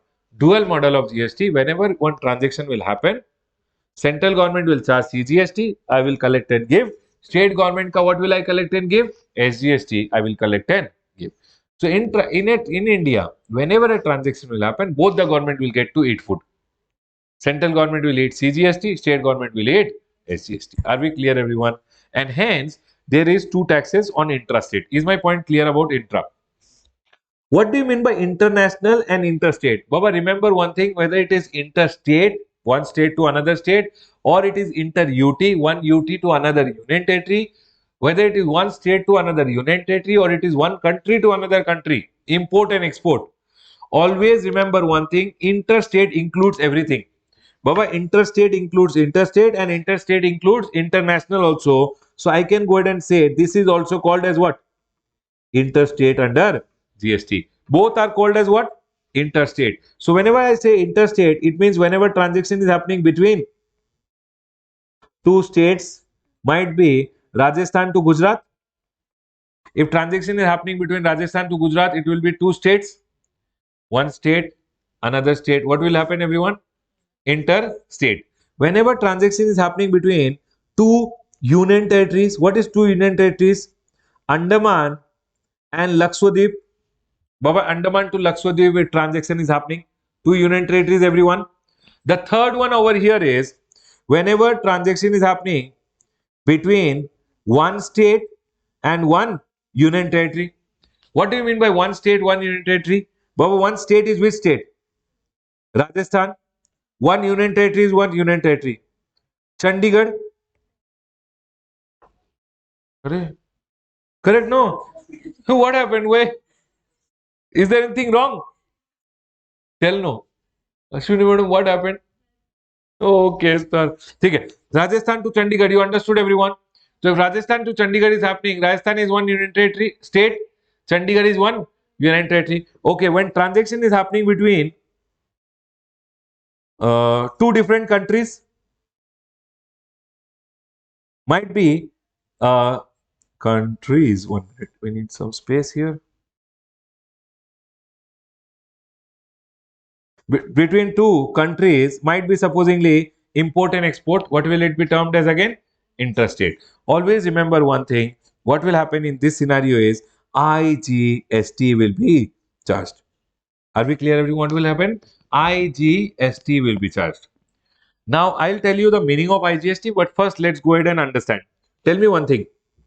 You always have to see location of supplier and the place where he's supplying. You always will see what? Location of the supplier and the place where he is going ahead and supply. That is known as place of supply. If I go ahead and tell you I am in the state of Assam and supplying also in the state of Assam, you have to tell me inter or intra. Inter or intra state? Intra or inter? Tra. Intra. What will you go ahead and charge everyone? GST? CGST plus? Sure, everyone? The second one, if I go ahead and tell you Rajasthan to Assam, inter or intra? One state to another state, inter. What will you go ahead and charge? IG. I will go ahead and talk about IGST. Okay, everyone? Next. If I go ahead and tell you, for an example, Lakshadweep to Lakshadweep. Baba, you know Lakshadweep is a union territory. One union territory to another union territory or same union territory. What will you go ahead and tell? Intra. What will you go ahead and charge everyone? CGST plus UTGST. UTGST. Can I go ahead, everyone? Next. Fourth one. If transaction is happening from Lakshadweep to Assam, then one union territory, one state. Intra or inter? Inter. What will you go ahead and charge? Clear? Wait. Have you covered everything? Baba, one more I'll go ahead and say. If supposingly transaction is happening between two states, two union territory, within the state, within the union territory, two different state, two one state, one UT, two different union territories. Supposingly, Chandigarh to Lakshadweep, Chandigarh to Lakshadweep. What will happen, everyone? Inter or inter? What will you go ahead and charge? IGST. Anyone? Any doubt till here? I'll go ahead and ask you one more question. If I go ahead and tell you transaction is happening from Delhi to Delhi. Delhi is a state or union territory, everyone? State or union territory? Arey Baba, going wrong is not a problem. Replying is important. State or union territory? Some are telling state, some are telling union territory. Correct or not? Everyone here. Intra or inter? Intra? Yes. What will you charge? CGST plus? Okay. Some are telling UTGST, some are telling SGST. Okay, everyone? Now, listen. This will be wrong. But I'll explain you why. Listen. India, whenever I go ahead and talk about India, India has how many states, everyone? 29 states and it has 7 union territories. But then the state of Jammu and Kashmir was removed, and we have one state was removed. Correct, everyone? Which was the state? Jammu and Kashmir, and it was added as 2 union territories. Do you guys agree with me? Jammu and Kashmir was divided into 2 union territory, which is one union territory of Jammu and Kashmir, and one is the union territory of Ladakh. Do you guys agree with me? So if I go ahead and tell actually how many states are there? 28 states, and how many union territories? 9 union territories. In this 9 union territories, if I go ahead and ask you, these 9 union territories, Baba, union territories can be of two types. What do you mean by union territory? Union means central government. Central government ka territory. The name suggests it's a territory of the union government. Territory of the union government means territory of the central government. Means central government exercises a control on that union territory. Baba, a territory which is a union territory, it's a territory of the union government. Territory of the central government means central government exercises control on the territory. Do you guys agree with me? Now, in this scenario, if central government is exercising a control, some states went and told the government that in the state, we want our control. Are you guys able to understand? See, Baba, states, why states are called states? Because states have their own state legislature. States have their own state legislature. They control their state on their own. Union territory is a territory of the union government. Central government controls that union territory. But in some territories, what happened? The union territories went and told the central government, sir, please let us go ahead and have some control on our state. For an example, Delhi. Delhi is a union territory, but it's a union territory with legislature. UT with legislature. What do you mean by UT with legislature? It has its own Vidhan Sabha. Like Karnataka, we have our own Vidhan Sabha. In the same way, they have their own legislature which is there. State ka legislature which is there. So, Baba, it's a union territory with legislature and union territory without legislature. Are you guys able to understand? What is a union territory with legislature? Which have their own legislature, which have their own state ka chief minister who is there. Baba Arvind Kejriwal is there. Yes or no? He is there over there. Now, Delhi has its own legislature. If I go ahead and talk about Puducherry, Puducherry has its own legislature, and one more is there, Jammu and Kashmir. Baba, these are the 3 union territories which have their own legislature, which have their own CM who is there. Are we clear? And hence, in GST, when you read the definition of state, they say state means state, and it includes union territories with legislature. And hence, if I go ahead and tell you how many states are there in GST, 31 states. Don't go outside and say there are 31 states which sir has taught. Baba, there are 28 only, but for GST purpose, we will always remember what? How many states? 31. UTs. How many UTs are there without legislature, everyone? 5. So, okay, we'll start with 6. Number 1. Everyone start. Sir, Goa. Baba, Goa is a state or UT? State. So, sir, liquor is cheap. No, it's union territory. No, Baba. Union territory. Goa is a state only. Okay? We'll start with what? Andaman ठीक है next Lakshadweep ठीक है next Dadra and Nagar Haveli done next दामन and Diu next Chandigarh next Ladakh. Are we clear, everyone? Now you know what happened. Done. These are the 5 union territories which are there. You tell me one thing. In the states, what will we always charge if the transaction is within the state?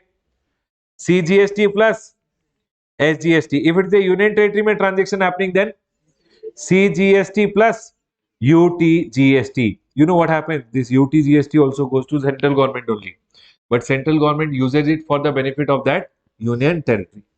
CGST goes to whom? Central government. SGST goes to which government? State government. CGST central government, UTGST to whom? Central only, but central government uses it for the benefit of that state. Clear? 100% clear. Can I go ahead? Now listen.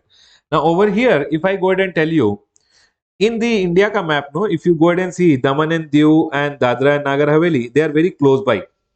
And who has to impose the control? Central government only. So central government, whenever they had to go ahead and issue a notification, no, they had to issue separate notification for this state, and they had to issue separate notification for Daman and Diu, both the Daman and Diu and Dadra and Nagar Haveli ke liye they had to go ahead and issue separate notifications. Administration was done by central government, but to control, two separate governance was required. Any work to be done for this state, separate notification; for this union territory, another notification; for this union territory, another notification. And hence government went ahead and thought, for better control, what we'll go ahead and do is we'll go ahead and name this as Dadra and Nagar Haveli and Daman and Diu. They made it as one union territory. Are you guys able to understand? And hence, there are only how many union territories? Five union territories. And how many are here? Three. 3 plus 28 will be 31. 31 and five union territories are there. Are we all clear till here? Now you tell me one thing, everyone. See, there are one, two, three, four, five. Can I go ahead? Now, you tell me one thing now. If I go ahead and tell you location of supplier and the place of supply. Number one, if it is Delhi to Delhi, intra or inter? Sure. Intra, within the state or within the union territory? State. What will you charge? CGST plus? Is my point clear now? Second, if it is Puducherry to Puducherry, tell me. CGST plus? SGST. Clear? If it is Puducherry to Delhi, one state to another state. Both are state only, no? Inter. What will you charge? Very good. IGST. If I tell you Jammu and Kashmir to Ladakh, earlier it was intra because they were not separate. But now it is what? What will you charge? Fifth one, if I tell you Daman and Diu and Dadra and Nagar Haveli, earlier it was intra, but now both are what? Same only. Baba, it is Daman and Diu and Dadra and Nagar Haveli. It is what? Dadra and Nagar Haveli and Daman and Diu. The name of the state is what now? Union Territory. Dadra and Nagar Haveli and Daman and Diu. So it is not separate. Earlier it would have been intra, but now it is what? Earlier it would have been inter. Now it is what? Intra. And what will you charge? CGST plus. Is my point clear to all? Sure, everyone. Tell me one thing. In this state, Delhi, intra, Puducherry, intra, Puducherry to Delhi, interstate, Jammu and Kashmir to Ladakh, interstate, IGST, Dadra and Nagar Haveli, intra, and what will happen always? CGST plus UTGST. CGST goes to whom? Central government. SGST goes to whom? Which state government? Destination state. Very good. UTGST goes to whom? Sure, everyone? Okay. Tell me one thing. This is Ram. Ram went ahead and sold the goods to Shyam. Location of supplier is Delhi. Location of recipient is also Delhi. We will never see location of recipient. We will see what is the place of supply. We should always see the place. We should not see the location. Sir, where the recipient is, that is only the place of supply. Generally, where the recipient is there, that is only the place where I am going to supply. Are you guys able to understand? And hence, we give it a good name, place of supply. That is also Delhi. What will you charge? 1 lakh rupees ka goods I have sold. I will charge CGST.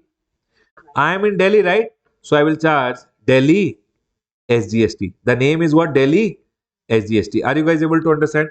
How much? Supposing 9% is tax, 9% is the tax. How much will you charge? 9,000 and 9,000. Now tell me one thing. When he is going ahead and paying me, whom will I pay this amount? This I will collect and pay to whom? Central government. This I will collect and pay to whom? State government. Which state government? Are we clear, everyone? Is this point clear to all? If I go ahead and tell you, I am in the state of Delhi. I sold it to one person in the state of West Bengal. Place of supply is what? Location of supply is what? What will I go ahead and charge? IGST. He will go ahead and pay me 1 lakh rupees. Supposingly, I sold the good for 1 lakh rupees. CGST plus SGST integrate together and charge. Can you tell me CGST is 9, SGST is 9? I will join together and charge how much? How much is 18%? Are you guys able to understand? This 18,000 I will give to whom? How much central government got? But sir, you told that both the government will get 50-50. Do you guys understand? I told you what? Both the government will get. But here to this transaction the central government got. Are you guys able to understand?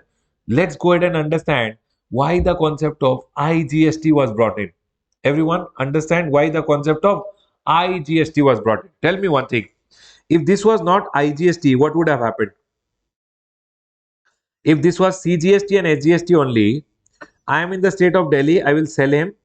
I will go ahead and charge him CGST and SGST. CGST 9,000, SGST 9,000. Which SGST can I charge as a supplier registered in Delhi? Delhi SGST. Correct, everyone? But when you take GST registration, you will be registered under CGST Act, and whichever state you take registration, that state. So I will be registered under what? Delhi. So I will go ahead and collect from him. Baba, you think as of now that there was no IGST, then what would have happened? That's what I'm teaching you now. Think that there is no IGST. What will happen? CGST, central government took how much? And who will go ahead and get? Delhi SGST. Delhi state government will get how much? Tell me one thing. I am in the state of West Bengal. Central government will give me how much credit? Central government told, okay, you take the credit. You are in other state, you want the credit, you take it. Central government is same for all. But Delhi SGS, Delhi state government will do what? Will Delhi government give me credit in West Bengal? I will go to West Bengal government. They will say, hey, you paid to Delhi state government. You ask from Delhi government only, no? Are you guys able to understand? I am in West Bengal. Will Delhi GST, Delhi government will give me the credit? And hence, again, cascading effect will start when I'm not getting the credits. Are you guys able to understand? And hence, government went ahead and told, listen, we will not do it like this. Government told, whenever one person, supposingly he's in Delhi, he is going ahead and selling it to a person who is in West Bengal, 1 lakh rupees ka item, he will not go ahead and charge CGST plus SGST. Instead, he will integrate both of them, CGST plus SGST, and he will charge IGST, which is integrated. What is integrated together? CGST and SGST. So if CGST is 9, SGST is 9, IGST will be how much? 18. And he will go ahead and charge 18,000. And it will go to whom? Sir, IGST will come to him. He will always give the IGST to the central government. 18,000 central government got it. Okay? But then, sir, if central government got, now listen, I am in the state of West Bengal. I am telling, sir, I want credit, I want credit. What will the central government say? No problem. You are a registered person, you want credit? Take it. I will get how much? 18,000 ka credit. Any problem, anyone? Everyone understood the concept? Now tell me one thing. Sir, what if this person in West Bengal is not a registered person? One person from Delhi sold it to a person in West Bengal. 1 lakh rupees ka goods, 18,000 rupees GST. He will give it to whom? Central government. Central government got IGST how much? 18,000. He is not a registered person. Now states told, sir, what will you do with the 18,000? Central government told, if the front party is not asking me credit, means that state is what? Destination state. That state is the destination state. Destination has come. I will keep 9,000. Central government will keep 9,000. And remaining to whom? State government of West Bengal, 9,000 will be given. Is state government also happy? Central government also happy? Consumer anyways is the bakra. Can I go ahead, everyone? But sir, what if the front party is a registered person? He will get the credit. So free flow of credit, destination principle, both met. That is why IGST was introduced. People, how many of you did not understand? Please tell me. Can I go ahead and explain once again? Or all of you got it? Sure. Everyone got it. What will happen in IGST, everyone? If I go ahead, I'll tell once again for my satisfaction that you understood. Supposingly, I sold from Karnataka, I sold it to a person in Tamil Nadu. Everyone, he is a registered person. When I am selling from one state to another state, what will I do? I sold 1 lakh rupees ka goods. CGST plus SGST, I will not charge. Why? It has to be integrated together and charged. What will I go ahead and charge everyone? I'll charge IGST. 18,000 I charged. Does it belong to the state government of Karnataka? No. Does it belong to the state government of Tamil Nadu? No. It doesn't belong to the state government of Tamil Nadu. It belongs to the registered person. He will take the credit. Correct? Now, I will go ahead and give this IGST to whom?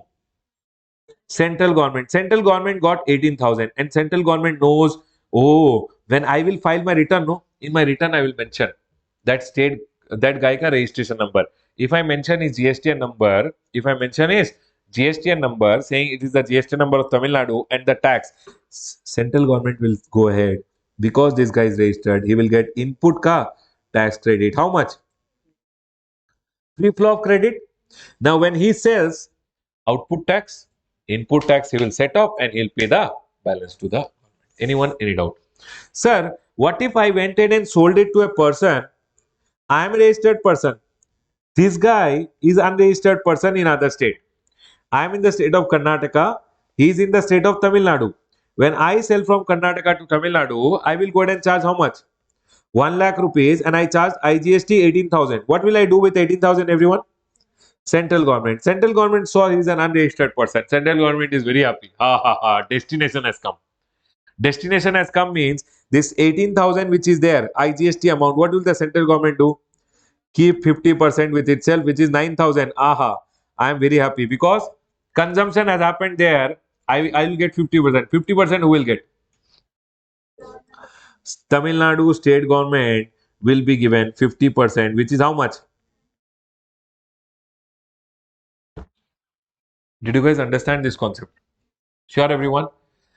Always remember CGST and SGST. If I am selling within the state, within the union territory, I will always start CGST and SGST or CGST and UTGST. CGST goes to central government, SGST goes to state government, CGST goes to central government, UTGST goes to central government only, but central government uses it for the benefit of that union territory. Clear? Sir, if I am selling from one state to another, what will I charge always? IGST. Why IGST ka concept was brought in? Because just imagine if I would have charged CGST and if I would have charged SGST, that destination state, what will happen? That guy will not get the credit of SGST because I will collect that state ka SGST where I am registered.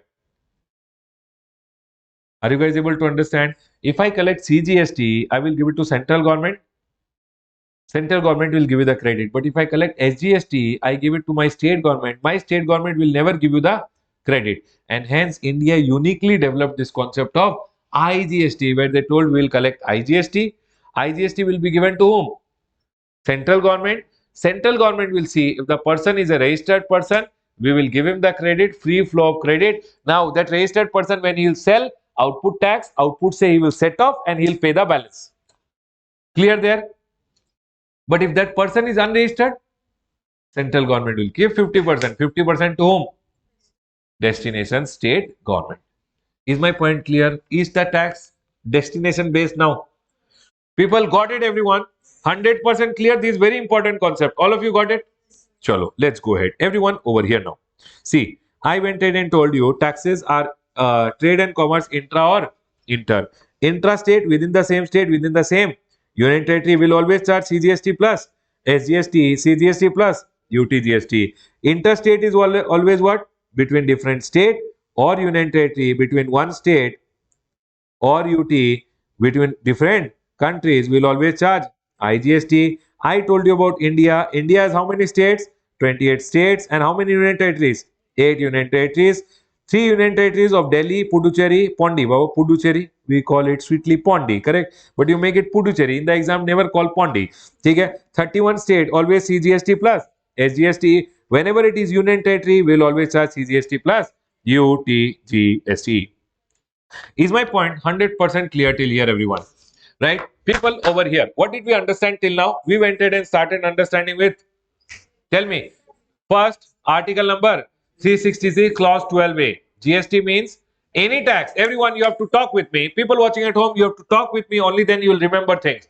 Any tax on supply of what? Goods, services, or both, except alcoholic liquor for human consumption. Second concept, tax.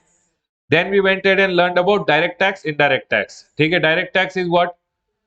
Imposed on taxpayer. Indirect tax is imposed on goods and service. Direct tax is imposed on me. I am only uh, burden is also on me. Indirect tax burden is shifted. Direct tax is income tax. Indirect tax is GST and custom. Direct tax is progressive. Indirect tax is regressive. Then we learned about the deficiencies. Sir, what were the problem in the earlier tax system? Then we learned about the feature. Then we learned about the various benefits of GST. Then we learned central taxes which are gone, state taxes which are gone, and the taxes which are not gone. Then what did we learn, everyone?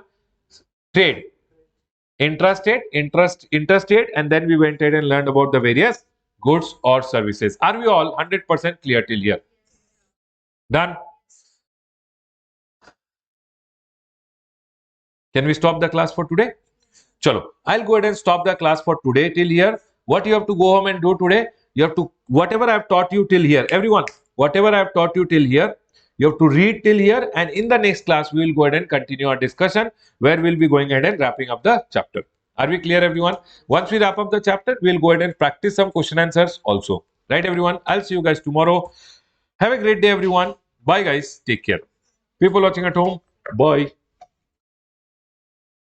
Please read your textbook.